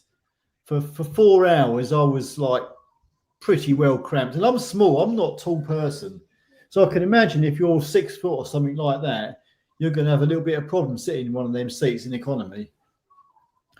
But that's budget airlines for you, isn't it? But I did read up about Ryanair at the time, and their safety record was very, very good. That's why I went with them. Nigel, hello. Sorry, Al, welcome back. I'm late. Well, thank you, Nigel. Javi, next time you invite Monica, okay? Okay. I'm sure Monica will come on. I think a lot of people are dying to see Monica. Yeah, because I think she's nice. You speak to her twice, right? But not really long. But it's gonna be fun if she's here too. I'm sure she'll come on some point. They'd be very interested to see what car Monica's driving lately. You said she got a Mini? No? Well, she's driving a John Cooper Works. Oh. It's the top model, the dog's twitcher, the bee's knees, this car is. And it goes, it shits. So I'll get her on at some point. I'll make an arrangement and she'll come on and she can tell us what she's all driving. It's a nice car, I'm telling you that. Yeah, she always changes car, right? From the Kuga. The Ford, and then to Mini change. Seems like she changes car every 1 year. What? Me, I'm not. The Subaru is already 7 years old. Yeah, well, you're like me, and you buy something and you drive it till it falls apart. The rust got the better of my van. I absolutely loved my Vito van. That van not only was a home for me sometimes, quite often, it done many house moves. It was such a great vehicle to drive as well. It was like driving a car, handled so well. I'm sad that fell to pieces and the rust got the better of it. But it cost me £8,500 in 2006. And I kept it for 16 years. And here's to Vito vans. I think the newer models, they made them that they don't rust so badly. Yeah, what a vehicle. I wish I still had it. Kevin, hello. Hi to you, Kevin. Good on you. Nigel, not surprised JD is not nice. It's kind of rough. I prefer the honey. They do an apple one as well. Although this in the Philippines is not like one of the main drinks. You pay through the nose over there to have this. But one word of warning, if you ever go to the Philippines, don't take bottles of JD with you. Because if you give this to Filipinos, it'll be gone. Just like that. Your family, Ken, your brothers, polished off. Cousins. In the space of 5 minutes, they'd gone through all the bottles. Because it's a low alcohol volume, that 34%. They used to drink 70% alcohol like a poison. They have strong stamina. It's funny, you know. You go into the supermarkets over there, and Tandoori rum is the big drink over there.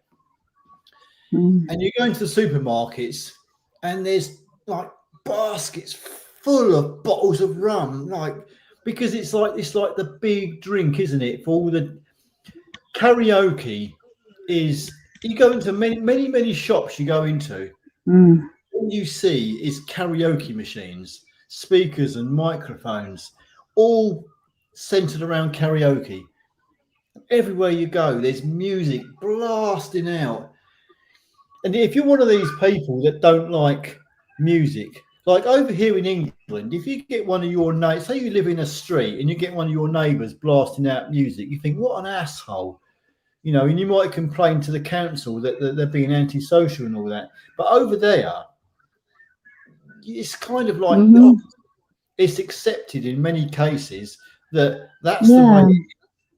Karaoke is big, and that they play. There seems to be a set amount of tunes they play over there. The Filipino songs, there's a certain amount of songs that you just hear all the time, and it's kind of like, you know, like in your head, you can't get it out of your head, and it's like you're humming it all day long. You almost memorize the lyrics. It just amazed me. Sometimes you walk past certain supermarkets and the music was so loud you can't even hear yourself talk. And not just that, every time you pass those people who drinking and do karaoke, and they say, "Hey, come on, take a shot." Yeah, I know. You walk past people's houses and they don't even know you. Come over, have a drink. Yeah. It's like, what a fantastic atmosphere. Everywhere you go, there is somebody who is welcoming. You know, I just can't get it through my head enough how lovely the people are over there. I never even came across a single person that I can say they were nasty or horrible, because there wasn't anybody. That's why one of the bloggers says, you don't know how to get angry in the Philippines. You know, I wouldn't want to get on the wrong side of some of them. I mean, there's a lot of Filipinos out there. They look like rough, tough guys, don't they? Especially the army boys. Bloody hell, they're well built up. And a lot of these guys, they stand there with their flipping great big M16 machine guns, and they say hi to you. It's like, you know, so friendly. Yeah. You know, some people say, why is there so many people with guns over there? Isn't there a problem? Well, no, there isn't. There maybe used to be, but they have a high profile. They have the police. They have security guards on many of the stores, all over the place. They have police with bloody great machine guns. They have the army on the streets quite often with big guns, and it's a big deterrent, because anybody thinking of, you know, messing around, it's going to put them off. They're going to get shot. It's not going to be no bullshit like in here. You know, the police over here, they're scared to fire a gun in case they get reprimanded over it, you know, or you know, sacked because they didn't make the right decision. Over there, if you want to fuck around, they'll shoot you. So don't fuck around. Yeah. You be nice, be respectful, and they'll respect you. It's as simple as that. That's it. It's a deterrent. That's why I don't see no crime. In the 10 months I was over there, I didn't see any crime.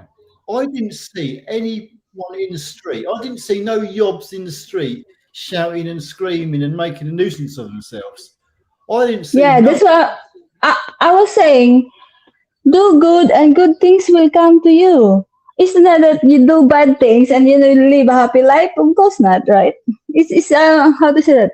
Wheel of fortune. You will reap what you sow. Yeah.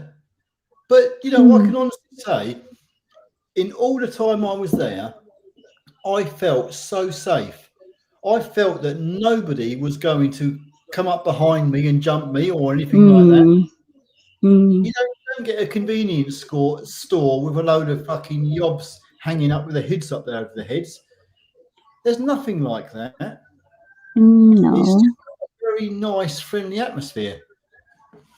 Mm-hmm. And I think it's the society over there, the way it's structured, it works. And everybody's, you know, obviously that there are issues, but I didn't see any of them. So I was very impressed, to be honest with you. Not like over here. I Mm. walk down the street in Huntingdon, and I'm looking around to see who's around, because there's so many different people with mental health problems over here. You don't know what the hell's going to go on. Someone's going to start on you. Generally speaking, it's okay, but you know, you're always on your guard over here. Anyway, who have we got? Mechanic 1000. Hi, sorry not been on here a while. The last time you were heading off to lands afar. So what's happened? Well, we've come back after 10 months, and that's about it at the minute. So, but if you want to know what's happened, there's about 50, 60 videos to go through. So that's all that's all I can say. Kevin, are you ready for Christmas? No. I don't really. I always like the run up to Christmas with all the lights and the glitz and the glam, but I actually don't really think much of Christmas Day itself. I like all the pretty lights and you know, like all the run up to it, but yeah, I like Christmas dinner, but I'm not really a Christmas person. But we'll see. I've still got in the loft here. I've got lots of fairy lights and stuff like that. So I might put something up, get it a bit more funky in here, you know, bit of Christmas spirit going on. Simon, welcome back to the UK. Well, thank you, Simon. I'm so thrilled to be back here. It is kind of, I mean, it does have its bonuses. I have noticed, not disrespect to the Philippines, Ken, but where you are, the air is hot and heavy. Over here, the air is like fresh, like brisk. You can breathe. There's a breeze. You can. It feels a lot easier to breathe the air. Well, over there, because it's so damn hot all the time, it's it kind of like you want The breeze is nice in the morning because it's going to December time, right? yeah. So a bit windy in the morning. The breeze is nice, but when you hit noontime, it's gonna be humid again, Yeah, and you feel sticky again. Mm-hmm. You need a breeze over there, because quite often it's so hot. There's no breeze. There's no wind. There's no nothing. You can't even go out into the sun, because the sun is directly above you and it just burns. It's like, even if I go to wash your car, my back is just, the sweat is dripping off me, and I'm just thinking about it. It's before I even started washing the car. I'm sweating like no tomorrow. But you know, you kind of get used to it. It's like it's sleeping at night. If you haven't got the fan on you, it's like you're in trouble. Yeah. So when you come back home, we'll fix the aircon, okay? Yeah. Well, I mean, we've got the main one fixed with that water leak into the living room, but the other ones, I need to get an electrician to look at. I haven't got the tools to check into these things. I have to go. That's the trouble. I'd have to go and buy the tools to check the electrics. and my little electrical Oh. screwdriver isn't really good enough for the for the job. I don't fancy Mm-hmm. and blowing myself up. Mm. Jacqueline, are you missing Alan Ken? Always. See, Like don't miss me. that's why I put your dirty shirt under my pillow so I can fall asleep easy. Yeah. So I can smell you all the time. I will not wash it.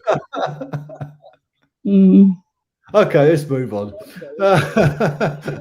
Trevor, love your UK accent pronouncing Cantonese. Yeah, Most not a people, British English now. yeah, a lot of the Filipinos over there, they can't, although quite a lot of them, they speak a bit of English, they can't understand me because I'm too Because so slang. slang. Yeah. Although, what's the name of that? What's the name of that shop where you get the?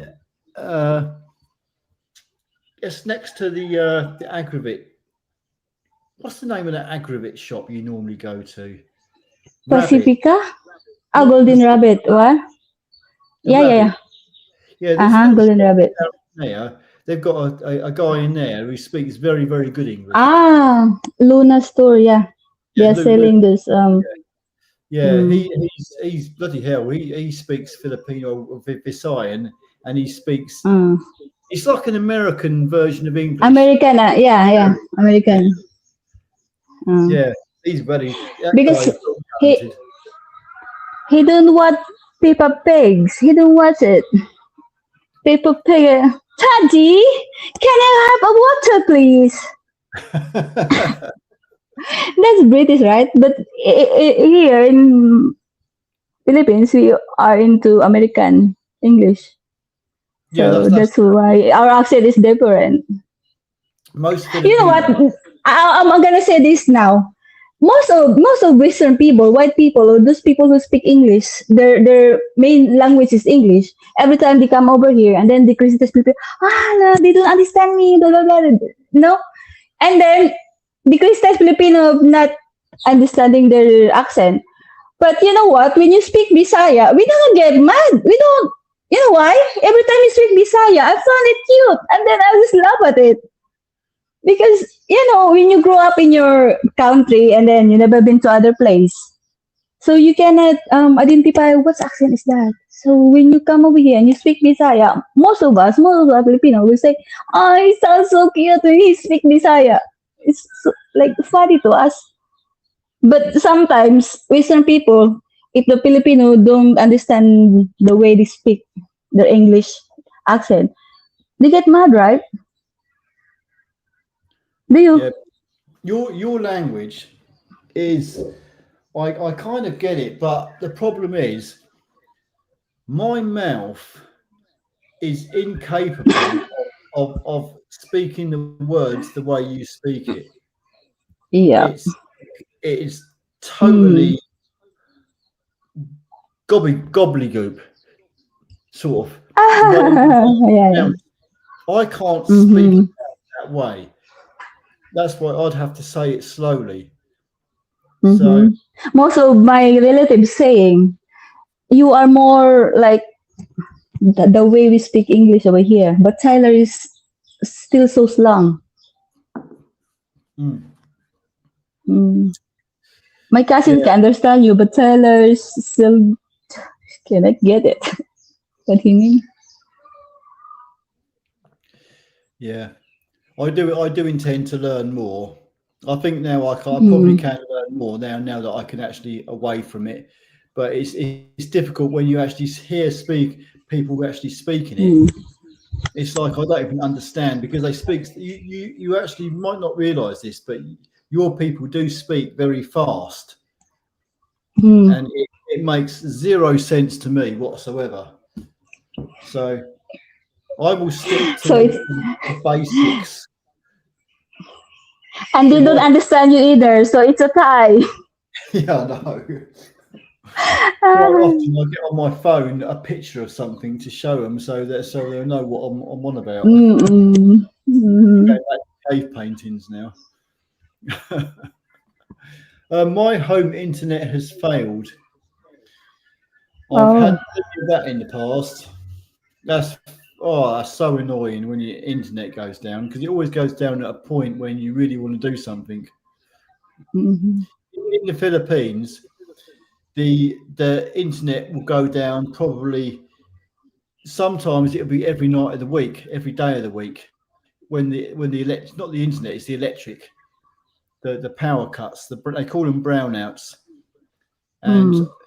now living out there after 10 months, I can honestly say there were some weeks that it's perfect, no problem at all. Then all of a sudden the power will cut, and then it'll get it back up and running. Then the next day it'll go down again.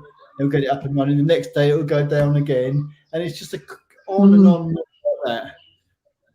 That's why we need to go swimming pool, jump for a while, and back home. Yeah, here Yeah, you that's what we used to do. see the Mm. electricity coming to your house. It's all underground. Mm. Yeah, Over yeah. there, it's all above ground. Mm. You can see everything. And Mhm. it's a very dated system, but it depends how you look at it. I mean, I'm really digging to me, it's like going back in time. It's like living in a simpler place and time. It's like living in a world where you're not surrounded with bureaucracy and bullshit. It's a place where Mm. like you say, you're the navigator of your own life. That's what it Yeah. feels like. There's no one breathing down your neck. You haven't got cameras looking at you every 2 minutes of the day. Mm. You know, Mm. like But sometimes you still don't cut that behavior though, Habi. Because when we are in Davao, you said, look at the guy. It's easily 3 times the size. And then I said, what? Mind your own business. You're not I'm feeding sure him. Do you care? there was a particular guy. He was so wide, I Mm. was wondering whether he'd even fit through the door aperture. But he did. He made it through. I don't often pick Where out are you? certain people that are quite big, but he was big. He was like a space hopper on steroids, and it's Mm. like almost as wide as a normal door aperture. So I thought I'd point that We out. don't criticize. We don't. Well, I'm British and I do criticise. Mm. I say if you get to that kind of size, there's got to be a reason for it. People over here, they have what's called a gastric bypass. If they get to the point where I fully understand that certain people, they put on weight and they can't do nothing about it. It's their genetics, but they can do something about it, rather than let yourself get to the point where you're so big that you end up in a wheelchair. So if you're inflicted with that kind of problem, there are health situations you can do something about it. Have you frozen? I think you have. Look at her internet is frozen. Anyway, I'll move on. Hi, Mark. How you doing? Oh, here's a familiar face, Mr. Jerry. Hello, how's it going? You old tart, send me your address and I'll come and get you to fix my shop for me.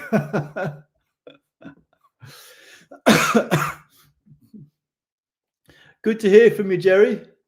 It's been a while. Mark was at my partners in Clark yesterday.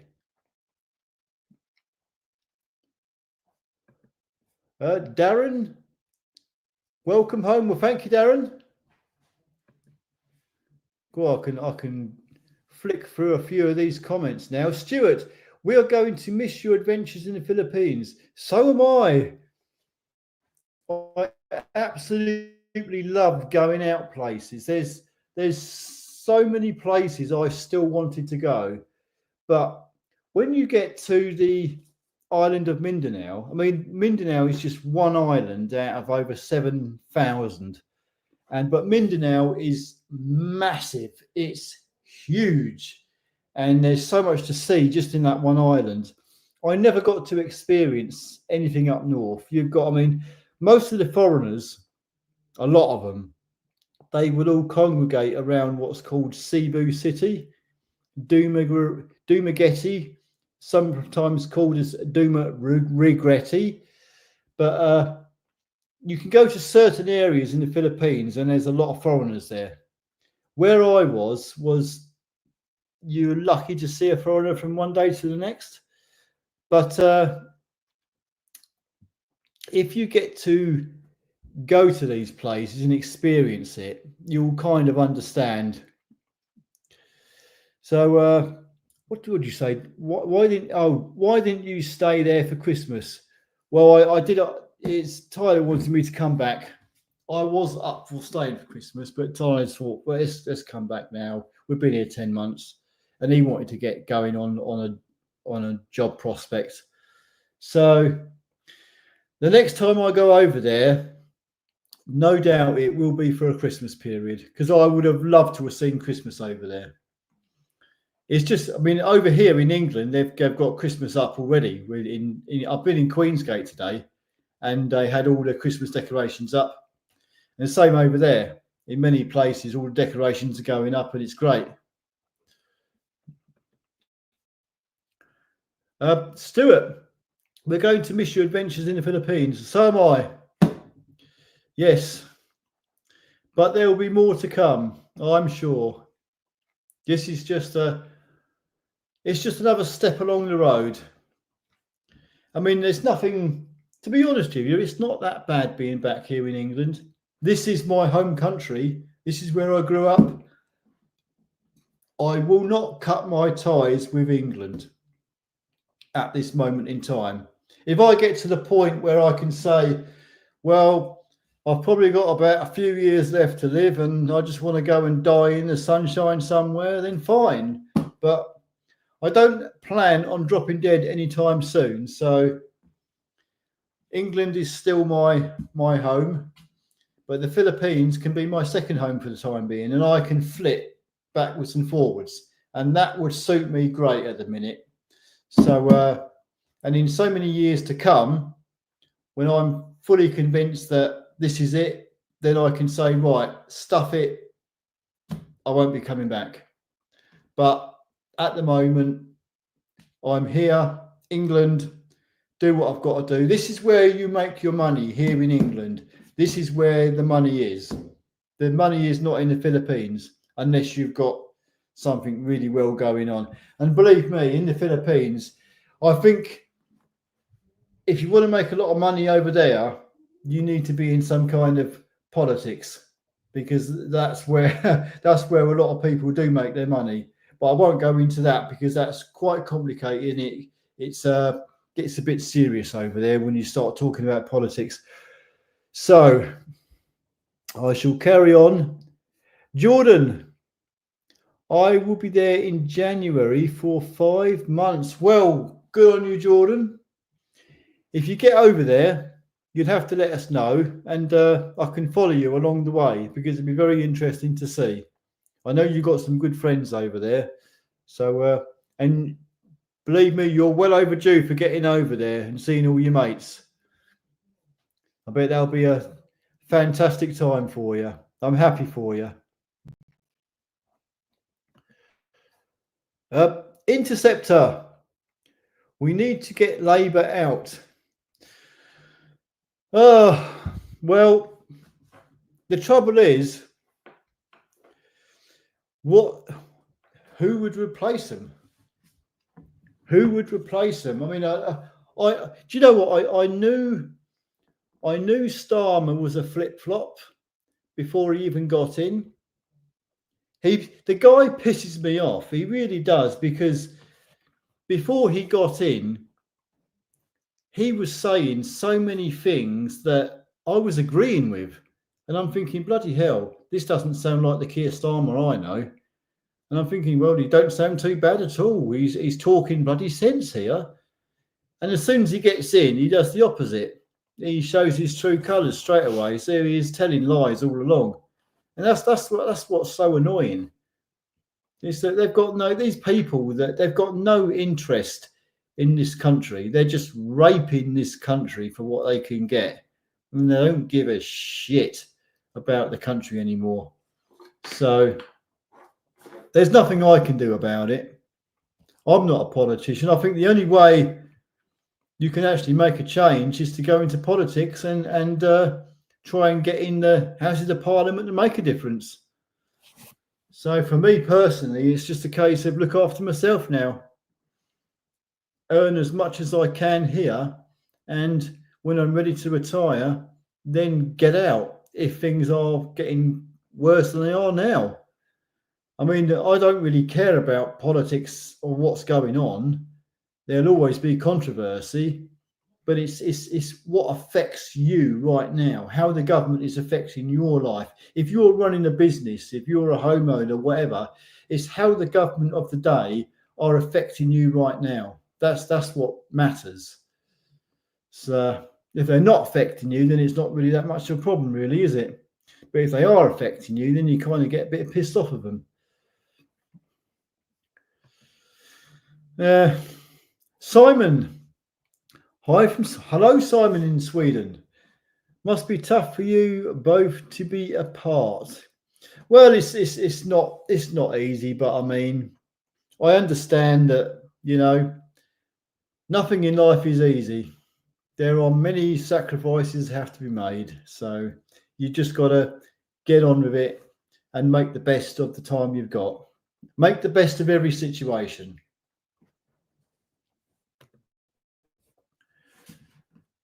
I would love to meet up with you, Alan, as you are back in the UK. You can do someday. Well, with you, some point, yeah. I'll have a beer with you. I'm up for a beer anytime, believe me. I'm not a drunk or anything like that. I'm not an alcoholic, but I do like to have a drink. So, yeah, if you're ever around the Cambridgeshire area or whatever, give us a shout and I'll meet up with you. No problem at all. Andrew, hello, Andrew. Hello to you. Good evening, Saturday night. What is the time, by the way? How long have we been running on this live stream? 2 hours and 12 minutes already. Oh my God. Mr. Ben, mate, sell up, go back to your good lady, good life, life's too short. Paul Acker, Mr. Ben. Yeah, I kind of agree with what you're saying, but as in my last video, I'm holding off. I like to have a backup plan. I like to have a plan B. I don't want to put all my eggs in one basket. That's what my boss Steve from Steve's Car Sales would always say. Don't ever put all your eggs in one basket. Have plenty of fingers in different pies. God. But he's right. I can't deny what he says. He's a businessman and he's been in business many years and he's done very well. And I do look up to him, what he says, and I might be a bit drunk in a minute because I keep drinking this bloody Jack Daniels, but I like to have options, and one day I will probably say what you're saying right now, I will do. But at the moment, I'm kind of like, I like to have my home here in England. I like to know that I've got something here back where I know where I belong. If I love it in Southeast Asia, I absolutely frigging love it. But it could all go horribly wrong. I don't know. It just could. You just don't know. And if it does, if it all turns to freaking shit over there, I can come back here and I know I'm fine back here in England, in my home country. That's the way I see it at the moment. In a number of years to come, my mindset may change. We'll see. Anyway, Mr. Ben, thank you very much. Mark, my lifeline WhatsApp to Philippines.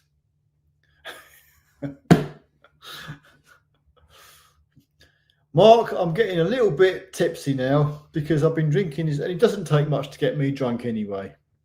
So if I don't make any kind of coherent sense, don't worry too much about it. Watch Whisper, hello, how you doing? Hello from Scunthorpe. Good on you up now in Scunthorpe. Hope you're all okay. Loved you in the Philippines. Well, thank you, Watch Whisper. I know you're a good fan. I know you've watched the videos many times. I've seen your name many times. So thank you very much for watching my videos. I mean, I know my channel is pretty damn small compared to many people, but I do enjoy making the videos. And even if people don't watch it, I do think to myself, well, you know, it's things we've done over the years that we can always look back. It's a lot of it for these videos I've done in the Philippines. My son Tyler, he maybe in years to come, he'll look back at all this and he'll remember all these days we had out there doing what we were doing, and it'll all be good memories for him and for me, because no doubt I'll watch them as well. I'll watch my own videos sometimes.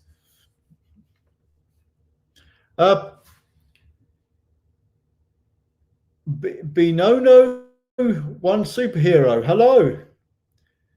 Great to see you back, safe and sound, man. Are you going to do any Q&A for cars again? The Mrs. Focus 11 plate TDCI has issues, and you're the man. Hope you're settled back in okay, and hope Ken is okay. Yeah, we'll all be okay, no problem. I am not sure whether I'll be doing proper car fix it videos anymore, but you know, it's a bit like, I don't know what it's like to be on drugs, but I do know like what it's like to smoke cigarettes and how addictive they are. And filmmaking is kind of like the same. So I do like to get the camera out. And now I've discovered what an iPhone 14 Pro Max can do. I'm like, wow. This bloody thing. By the way, this thing has been dropped on the ground and smashed the glass at the back. It's also been run over by a car and it's still alive. So that phone has changed my life in the way of filmmaking. And I very much enjoy getting the camera out and filming what I consider to be interesting, and then putting all the clips together and putting it out for anybody who wants to view it. It's kind of like a drug. So that is my addiction, is getting the camera out. Apart from a little bit of a tipple on the old JD. But I don't buy the alcohol, by the way. I wait until somebody gives it to me. I won't go and buy it myself anymore. I will use my money for a plane ticket, but I won't use it for alcohol. And I am getting a bit tipsy now, because this live stream has been going on a bit, and I'm getting a bit drunk now. But anyway, thank you very much, Bino Superhero number one. You are number one, I must agree. And thank you very much for your comment. I appreciate it. I don't even know if I answered that properly, but I'm getting a bit like, even with these glasses on, I don't even know what I'm doing anymore because I'm getting too drunk. But anyway, Daz, hello. Can Tyler drive car in UK as he passed? No, he can't. No, not allowed. No. What he basically got was, he took his driving test in the Philippines in a car. But he was 17 years old. If you are a foreigner in the Philippines, even though he was allowed to take his test at the age of 17, he still was not allowed to drive a car legally until he's 18. So the next time we go back, we've got to go to Cagayan de Oro, which is the city on the north tip of Mindanao. he can now pick up his driving license, his full driving license, and he can drive a car in the Philippines. So he will have, in effect, a full driving license in the Philippines, and he's fine. But that license does not enable him to drive a car here in England. He will have to pass his test in a British driving test centre. So what I've got planned for him is, once he's been at work for a few months, we're going to put him on a full course, like the intense course, or like a week-long course where you pay so much money and they'll just do the full course and then he can pass his test. That's the plan. He has to take his English test over here, which I think is a good thing, because believe me, I did enjoy him taking his test in the Philippines, but it's kind of like a very simplified test, if you know what I mean. They do sit for 8 hours in a classroom and learn the highway code over there and everything like that. But the driving bit of it is rather quite easy compared to what you get over here. I think he needs a bit more of a stringent test like you get here in England, so he'll learn a bit more. But no, I think that's answered your question. He has to pass his test over here to get a proper British driving license, and once he's got that, he can use that British driving license internationally anyway. But he'll have his Filipino license whatever way he looks at it. So as long as he's legal over there. I mean, the trouble is, over in the Philippines, especially in Mindanao, from what I saw, many people are driving without a license, and nobody really cares. The police over there, they're not like here in England. They don't pull you up. They don't drive along and put their blue light on and pull you up by the side of the road and say, have you got a driving license? They'll only stop you maybe at a checkpoint. They've got what's called the LTO, the Land Transportation Officers. They're the equivalent of DVSA over here. They are the guys who will pull you up and ask for your license and stuff like that. And if you haven't got a driving license, if you're not wearing a crash helmet or various other misdemeanors, they'll give you a ticket and you'll have to pay a fine. It's not like you go to court or anything like that. You just go to a land transportation office if you get any fines, and you'll just pay the fine at that office. Then you can get straight back on your bike or car or whatever you're doing and carry on driving. Nobody cares. If you get pulled up again, you'll just pay another fine. It's not like it is over here. So, but it is, in all honesty, you can drive around the Philippines totally illegal and nobody really cares. I will say, in one city we passed by, which is Pagadian City, I can't even pronounce it now, which some people may find a bit strange, because people kept saying to me, why, Alan, why aren't you wearing a crash helmet? It's because I'm taking the piss. I'm wearing these stupid crash helmets because I'm taking the piss out of you, because you keep asking me to wear a crash helmet, so I'm not wearing one. But in this particular city, there is a strictly no crash helmet wearing policy put in place. So in that particular city, you are not allowed to wear a crash helmet, because the police and the other authorities want to see who's riding the motorbikes because of certain things that have gone on.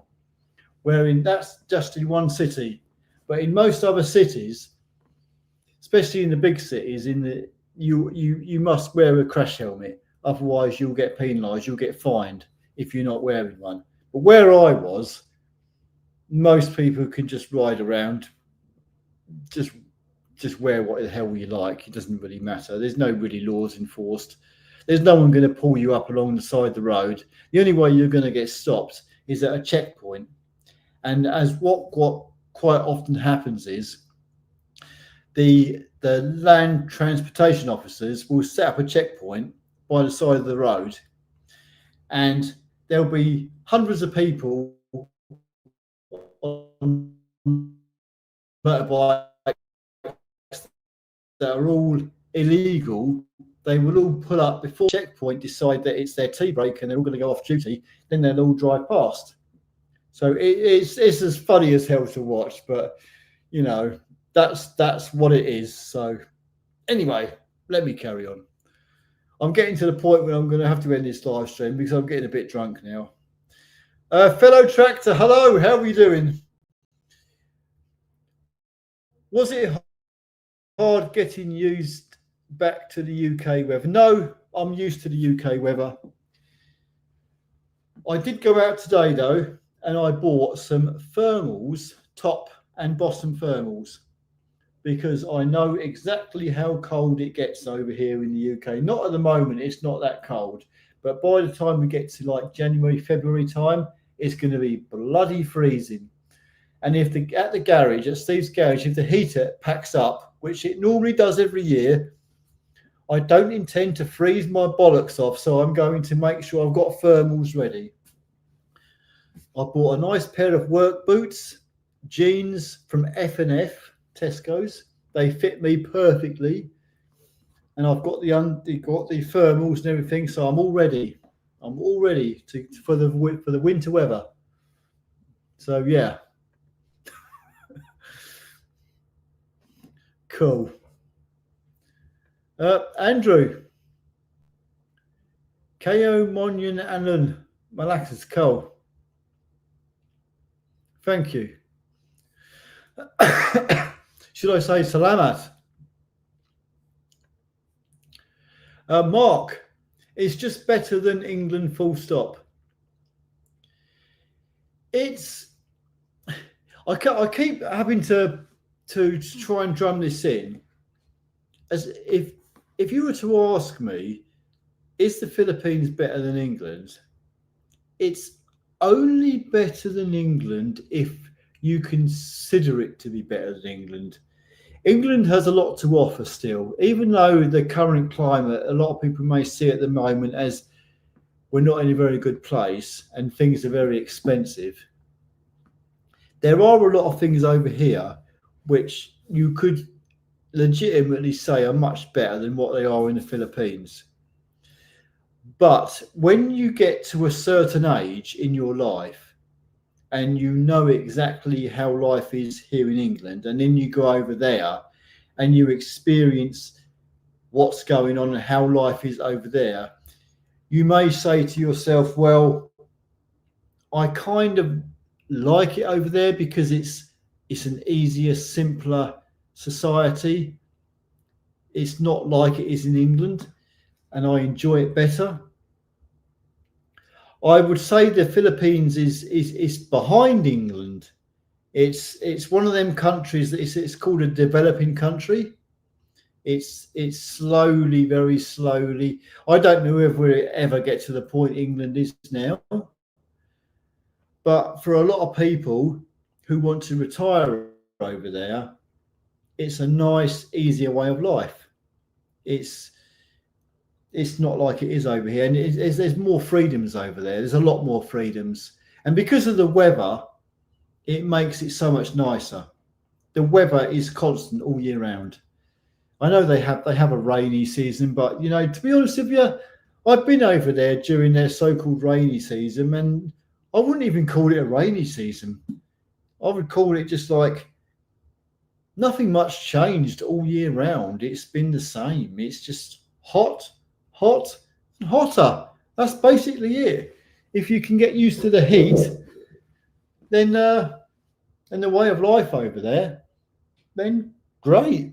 You can retire over there. You can live a nice retirement. If you've got a good pension and you're living over there, then why put up with all the nonsense over here and all the cold winters and the freezing cold in January, February, March and all that? If you, for the same money, you could probably live over there in a condo or something and live the life of Riley. Just put your feet up. Just make sure you got a fan on you all the time. Keep you cool, because you haven't got to worry about the cold no more. There's no gas boilers over there. There's no central heating. You just need a oscillating fan to keep you cool.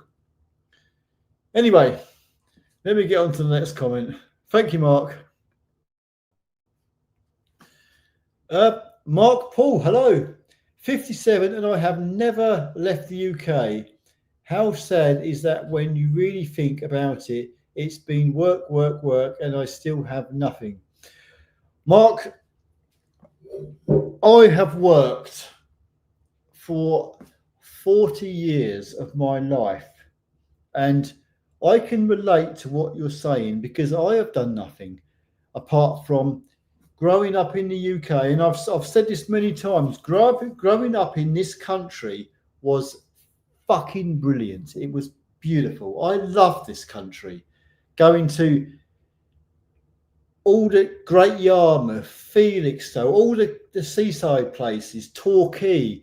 It was exciting. When you're young in England and you're growing up in the 80s, 90s, 2000s, this country was brilliant. I didn't want to be anywhere else. I didn't care about anywhere else in the world. This was where I wanted to be. I was happy here. But I think you get to a certain point in your life where maybe you think like I think, where there's nothing more here for you. But when you think about it, if you've got a job and you've got money coming in, or if you get to a point where you get a pension or something like that, and you can say to yourself, right, at this point of time in my life, I want to do something that I've never done before. I don't know what it's going to be like. I don't know what's going to happen, but I'm going to go. I want to go to a certain place, whether it be Greece, whether it be France, Spain, Philippines, Thailand, wherever. If you get that opportunity to go somewhere, then I would say to you, then please do it. Just do it for a holiday, just even for a couple of weeks, 2 weeks. You know, just go and experience something a million miles away from this country. Get out of this bubble of England and experience something, because it may change your thinking, your mindset forever. And you may decide that, oh my God, there is actually a life outside of England. There is something else in the world. You've got to remember, this is a big old world, and we all get caught up in our life here, just working, going home, sleeping, doing the same thing round and round and round in circles. I've been there. But it all depends how your life is. If you've got a fantastic life here in England and you're happy here, then that's fine. What it all comes down to at the end of the day is, are you happy with your life? If you are happy with your life, then great. You haven't got to do anything. If you've got a lovely wife or family or anything here back in England, great. Just take a holiday every now and again. But if you get to the point where you're disillusioned with this country and you're just like don't know what to do anymore, then if you can make that decision and you've got the opportunity to do something a little bit away from this country, go and travel somewhere. Experience a bit of life somewhere else, and just it opens your mind to different possibilities. And once you do that, it relieves a lot of stress, because you've experienced something new. You've seen a new world, and it can do you a lot of good. You know, it gets depressing just doing the same thing over and over again. That's why I keep saying you've got to have a goal in your life. You've got to have something to work towards. You've got to have an interest in your life. Remember, no matter what's going on in your life, you've only got one life. So you've got to do what you've got to do in the time you've got to do it, because there will come a day when it's too late and you can't do it anymore and you're stuck. And you don't want to get to that stage. And in your case, at 57 years old, you're okay. You've got plenty of time left yet. So don't worry. If you can get the chance and get the money, get out of England, even if it's to Spain, even if it's taking a holiday. My mate Vivian, he got a £16 ticket to Spain, even for a weekend break. That's cheaper than it is to go to bloody London for the bloody day. Just take a plane trip. Even if you're scared of getting on airplanes, don't worry about it. We're all going to die one day anyway. Plane travel is very safe these days. Paid a few quid, get on a bloody plane and go. Fuck it. Don't worry about it. Overcome your fears. Do it. That's all I can say. You've got to experience that there's a big old world out there and there's so much to see. If we all had the money, which we don't, but if we did all have the money and we all had the opportunity to travel the world and visit all these different countries, how fantastic would that be? And some people do get to experience this. Some people get to travel all these different countries, all through the Middle East, through Asia, through Russia and America and God knows where. When you travel, you kind of see different lifestyles, different peoples, different cultures. It opens your mind to a different world. You have 1,000 stories to tell when you travel. So it's something I've never done in my life. I always worked. And now I've had that little bit of chance to actually do something a little bit different to what I've always done. So I honestly say, if you get that chance to do something a little bit different in your life, just go for it. I don't think you'll regret it. Anyway, Mark, good on you and have a good one. And have a good Christmas, whatever. I intend to have a good Christmas as well, here in England. Dave? Evening, Alan and Ken. Great to see you both. Well, thank you, Dave. I don't know where Ken's gone, but the trouble is, in the Philippines, you never know when the internet connection is going to take a dump or the electric. So, but she has been on earlier, so no doubt we'll find out what's happened to her later. Dan, hello. Welcome back, mate. To be honest, I'm thinking of moving to the Philippines much better than UK. Yep.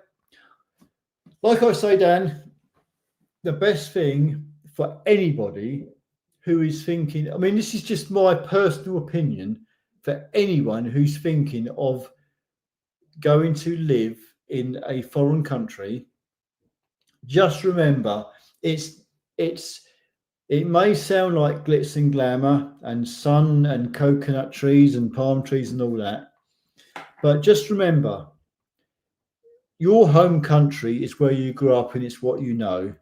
So by all means, go out to these other countries or wherever you want to go. Spend as much time out there as you possibly can, but don't commit. Only commit when you are totally sure in your mind that it is the right thing to do and that's what you're going to do now. But don't do it off the cuff or knee-jerk reaction. Do your well planning in advance and know what you're going to be facing when you go out there. You have to spend a number of months in these countries to understand whether you're really going to like it or not. I personally can say I can live in the Philippines. I know I can. I have got that blood type that the mosquitoes like to go for. They like to bite me, and the mosquitoes really piss me off because they keep biting me. But my body is so used to being bit by mosquitoes now that when I get bit, I get a little white lump and a red inflamed bit. The stinginess lasts for 5 minutes, and within 30 minutes, the bite marker's completely gone, like you never know you've been bit, because I'm getting immune to them now. But there are drawbacks to wherever you go. So all I would say is spend as much time in wherever you want to go as you can, but always keep your plan B back in your home country where you know where you are, until you get to that point where you can definitely say, right, I know this new country, I know what I'm up against, I know what I've got to do, now I'm going to do it. So that's all I'm saying. Don't just get I'm pissed off with England, I'm going to fuck off now and that's the end of it. And then you get over wherever you're going and find out within 6 months' time that, oh my God, I've made a big mistake and I can't go back. What the hell am I going to do now? Don't be that guy. So, anyway, who's next? We've got a lot of comments tonight. Clive. Hello, Clive. You're actually here now, Alan. Hi, Ken. Nice to see you. Ken has taken a dump. I don't know where she's. I think her internet connection's taken a dump. So you've missed her. Kay? Where are we? You're actually here now, Alan. Hi, Ken. Nice to see you. Thank you, Kay. This computer is becoming as responsive as my brain at the minute. And Tan will soon be gone. Will soon be gone. Oh, you're heading off. You're heading off to a new country. You know, there's quite a few people that are going over to the Philippines that were going to meet me, but our paths haven't crossed, which is a bit annoying, really, because it'd been nice to have actually met a few more people over there. I met a Portuguese guy who had been there for like 8 years at this chill out lounge we used to go to. Nice guy. He liked to sing the karaoke as well. So when you get to meet other expats out in these countries, and especially in places where there's next to nothing in the way of foreigners, and you meet somebody from your own country or something like that, it's really quite nice, and you can have a really good meal out together. And what I tend to really enjoy about being in the Philippines was that everywhere you go, there are a million places to eat in the evenings, literally, and they're all like, many of them are open air restaurants. You'd have a roof, but there'd be no walls or nothing like that, because you don't need any walls. There's just like open sides, so you can, and it's just such a lovely atmosphere. 8-9 o'clock at night when you're having a meal, it's so warm. It's like 27 degrees in the evenings. I don't think, and all the time I went out there, it fell below 27. The only time there was only one time that I was in the Philippines that I actually felt cold, and that was at the Greek Hills, and that was up in the mountains. I actually felt like, oh my God, I need to put a jacket on. Apart from that, it was just warm. Every night was super warm, and it's a good old feeling when you're out having a meal. So, Auntie Social, hello. How are you doing? My heart goes out to Ken. Hang in there, lady. Everything happens for it. Yes, that's what Ken says. Everything happens for a reason. It certainly does. Please keep us posted from your farm. Well, she's got plenty of ducks to sort out and balut to sell, so that's her big thing at the minute. Rosie, hello. Will Ken come for a visit? No, that's a big no. I'm pretty sure people from Southeast Asia, they can't just come over to the UK. They have to have a special visa or something like that. I'm not sure. The problem with Kenny is because she's got her ducks and everything like that to look after, and she's got to sell balut, and she's got to get her daughter to school, and it's not an easy thing for her to come over here anyway. But I don't think she'd like it here. I think, to be honest with you, for any Filipino, anyone, to come over to England and for a visit, to say, go to London, see all the sights, would be like fantastic, because London's a great place when you think about it. If you're a visitor going into London and you want to see all everything, it's like, wow. But I don't know, maybe in the future. But to come here for a live, it's like, nah. She's too busy anyway. She's got a lot on. So, oh, here's my mate. Here's the top man. Foreigner expat making money in the Philippines. Hello. This is the guy. you want to check his channel out. He's got a lot of videos out there, and he's got a lot of interesting content. So great to see you live streaming again. Even if in the UK. Good to see Ken again. Good that you got back to the UK safely. Joined live stream late. Likely you have already said what you're doing. Yes, thank you very much. And I did say I replied to your comment earlier on one of the videos, I think. If you do go down to Camp 1 and you pass the balut stand, she's normally there from like gone 3 in the afternoon, probably about 4 in the afternoon onwards. So if you need any balut, if you're going for any balut, tell her. No, I'll tell her. I'll tell her so she knows if she meets you. Then it's on the house, okay? There's no charge for the balut, and I'm going to make sure she gets a bit more in the way, because she's only got vinegar at the moment to go on the balut, which is okay. But there's various other different spices and stuff they can put on the balut to make it a bit more tastier. I find the balut a bit bland to eat, and even with the vinegar, I'm thinking, I'd like something to spice it up a little bit better.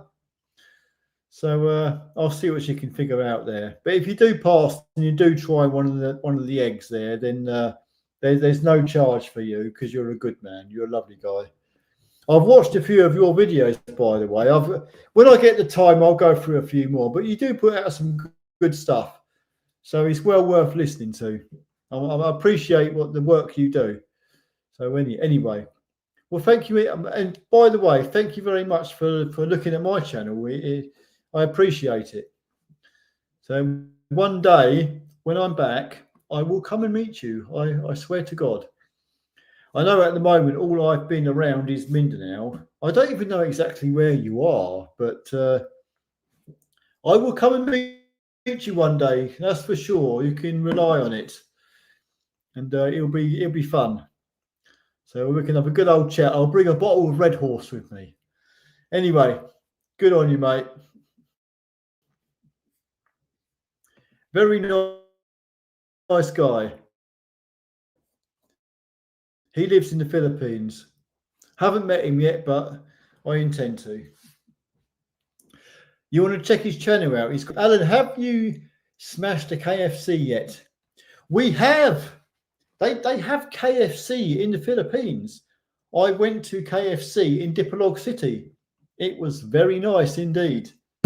In fact, in most of the cities over there, you have Pizza Hut, KFC, McDonald's, Jollibee, Chowking. They've got all the big names. And believe me, you go into these places, they are packed day and night. I have people over here, and some of my videos are saying, Alan, you're eating an ice cream. Poor old Filipinos can't afford to buy an ice cream. Well, hey, guess what, assholes?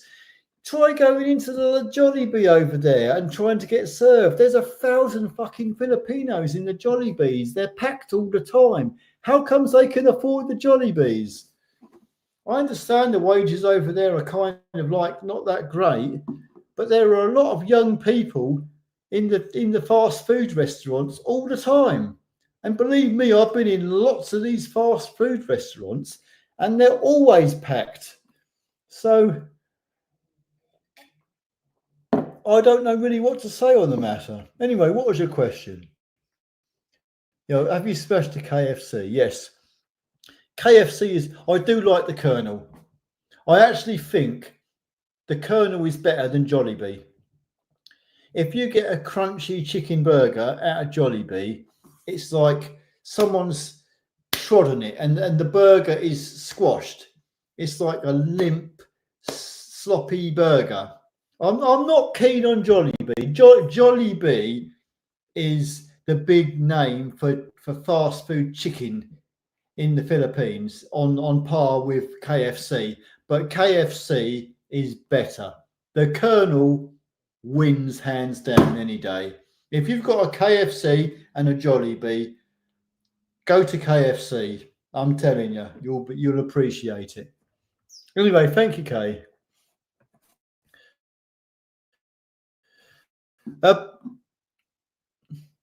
Fat Andy, hello.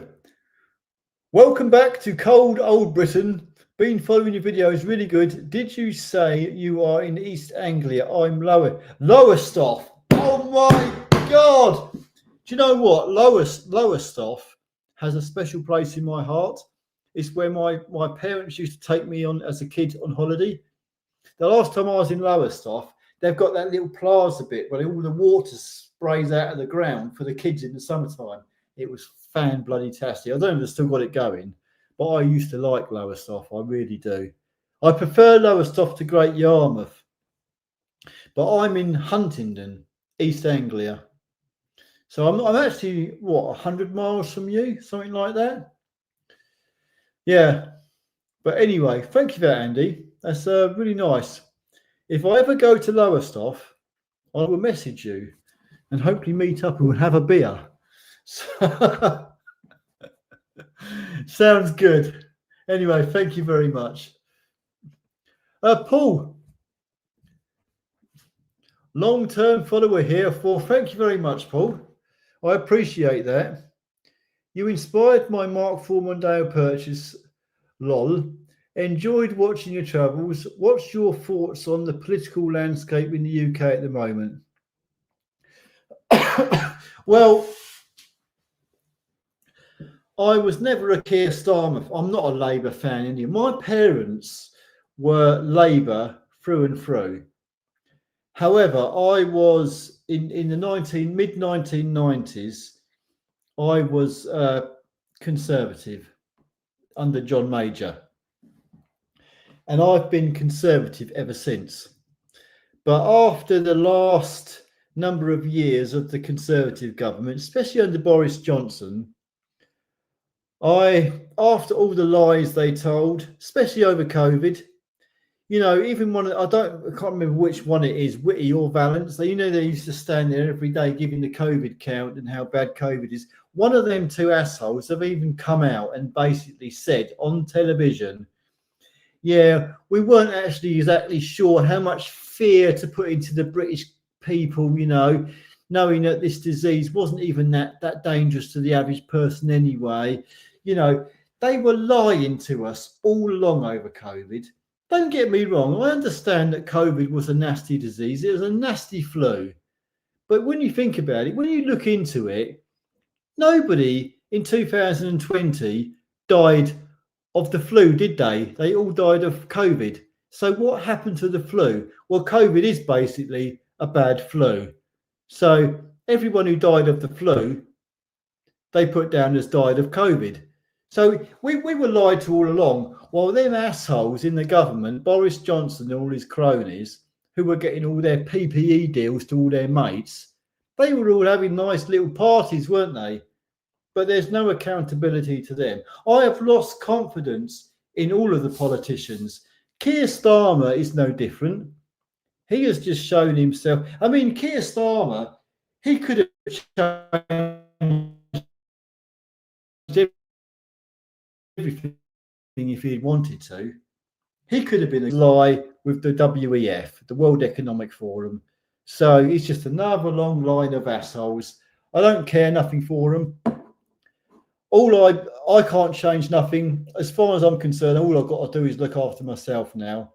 They are raping this country for everything they can get. They don't care. They don't care about the country or the businesses or the people that got to live in this country. They're all in it for themselves. They're all self-serving.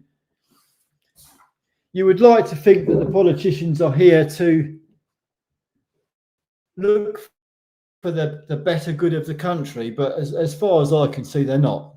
So what can I do about it? I'm not happy with the situation. I'm not happy with the way things are. So I'm just looking to make as much as I can and then get out when I can. That's basically it. I've lost interest in. I see someone like Donald Trump in America, and I sometimes watch his rallies, and he kind of resonates with what I feel. Like he values America. He wants to make America great. And what he says and what I see, what he does, kind of like reinforces his words. But when I see someone over here, like Keir Starmer, he says one thing before he gets into power, and as soon as he gets in, he does the opposite. I think, well, he's just saying that to get in power, isn't he? And now he doesn't care. Now he's got the power, and now he's got the position. He doesn't care. So, no doubt he benefits certain people in this country who are very welcome to him. But like, if you're a train driver, you're doing very well. You'll be happy for Keir Starmer. But a lot of people will not be happy for him because he's screwing them right, left, and centre. But no, as far as the economics, the way this country is going and the government, I've lost all interest in them. I've lost faith. They're not politicians that are working for this country no more. They're working. They're puppeteers. Well, they're puppets. They're working for somebody else. They're taking their orders from higher above. That's all I can say. Anyway, I'm too drunk to go into it, so I'll move on. Dan, that's it. The best 10 months of your life. Sometimes you have to just for it. The way I see it, Dan, is to try and put it into words. I have had, apart from Ken, which I've had a great time with, I have had the best 10 months of my life with my son. And for Tyler at 18 years old, when most kids get to that kind of age, they're kind of embarrassed to be with their parents, or, they've got their mates and they want to go off their own way. I have had that time with my son. I've created all their memories with him, and it's time that I may never get again. So in a kind of selfish way, I'm glad I've done it. I'm glad I've had that time with him, because I may not, it might have been my last chance. Although the way Tyler is, he's not embarrassed to be seen with me. When I was a young kid, when I was getting to his kind of age, I didn't want to be with my parents. You know what I mean? But he doesn't seem to see it like that way. He kind of likes being with me, and he helps me out a lot. And he's become very, very nice. He's grown up into a very young, decent young man. That's all I want out of him, to be a decent fella and to get on in life. So, yeah, I don't regret any of it. And it's been a good test to see how I can survive somewhere else. And it's been good. So I'm happy. Well, thank you, Dan, anyway. That's a good comment. Okay. We love you, Ken. I don't know where Ken's gone. I think her internet's taken a dump. But there again, in the Philippines, it's a bit dodgy anyway, the electric especially. So maybe the power's cut out again. Who knows? I'll find out shortly. Mr. Bell, M. Bell, hello. You two are great together. Well, thank you. Well, thank you, Mr. Bell. I appreciate it. Reform BBC. Well, like pummel the BBC. I don't mind the BBC. I'm split. I understand how the BBC have gone. They've gone left. But the way I look at the BBC is, after all these years, they must have the people working for them who are so bloody experienced. They can make some of the best documentaries on the planet. They've got the experience, the knowledge, the money, the know-how. If they only put it into something a bit more positive, they could make bloody wonders. It's annoying, really, but it's their license fee, isn't it? That's come to the point where a lot of people are disillusioned with the content they're putting out and the license fee they want to charge. So I think you're right. They need to be reformed. They need to go like a streaming service, like Netflix. Just have them up as a paid subscription service, rather than them demanding that you have to pay this license fee when you actually don't. So the world is changing, isn't it? I mean, now you've got the internet, you've got millions, billions of channels you could watch. You know, when I was growing up, you had 3 channels. ITV 1, 2, and 3. Then you had like Channel 4. Then Channel 5 came along. Wow. Then you had internet TV and all that. So the BBC need to catch up in that kind of respect and realise that they can't demand money out of you to buy a license anymore. It just doesn't cut with most people. They don't scare most people anymore. Most people are wise to the reality of the situation. Hello. Hi Ken, hope you're okay. Middle of the night in Philippines. Yep. You are 8 hours ahead. It was funny, you know, because when I travelled back from Davao to Manila to Doha and then back to Heathrow, it was all within one day because I was travelling back in time. It's just like trying to get your head around that you're actually travelling back in time. It's like, what? Strange. Matt, respect you, mate. I really don't have the bottle at 55 years old. Back to my mechanic's job on Monday. You don't have to have the bottle. Life is scary. The world is scary. I would say to you, Matt, don't worry about it. Take a week or two's holiday. Just book it. I'll tell you something. I was scared in 2019. I've never flown on a plane, and I was scared to get on an airplane because, you know, a lot of people are.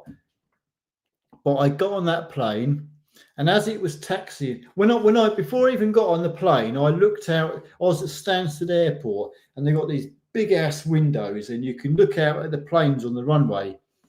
And I'm looking at the plane, and I come over all like white and like dizzy, like you just sparked up a fag after a week of not smoking. You're like, whoa, like that, and it's like, oh my god, I'm getting a bit like don't want to get on that plane. But I got on it, and as it was taxiing up the runway, I'm kind of like, whoa, like that. But it was kind of okay because we were moving slowly. But once we actually took off and got up in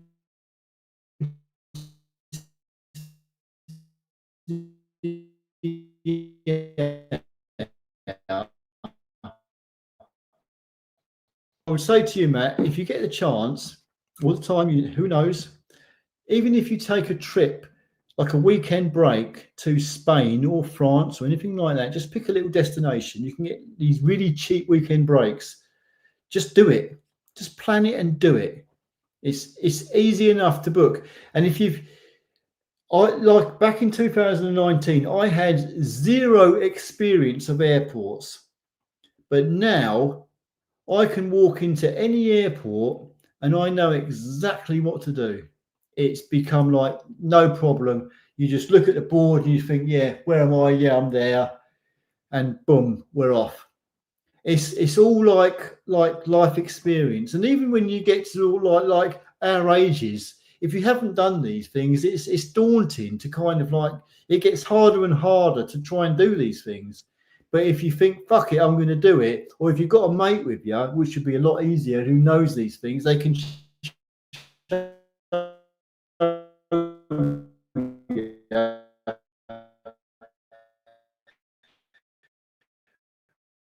where you've got to do, where you've got to go, where you've got to do, and all that sort of thing. And if you do it, I think the internet connection's dropping out. If you do these things, you'll be glad you did.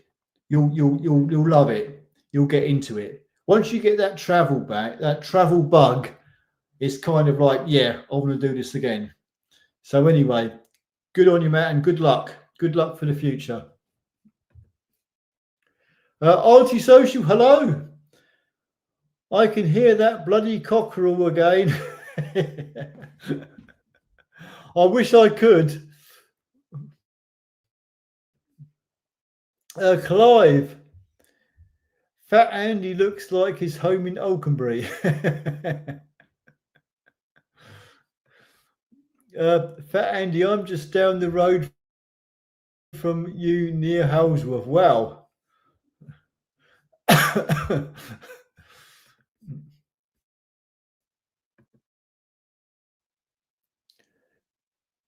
Again, it's starting to.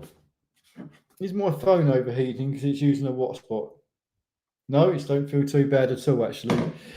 Anyway, I think I better call this a night. It's been going for 3 hours now, just over. Holy crap, what is the time?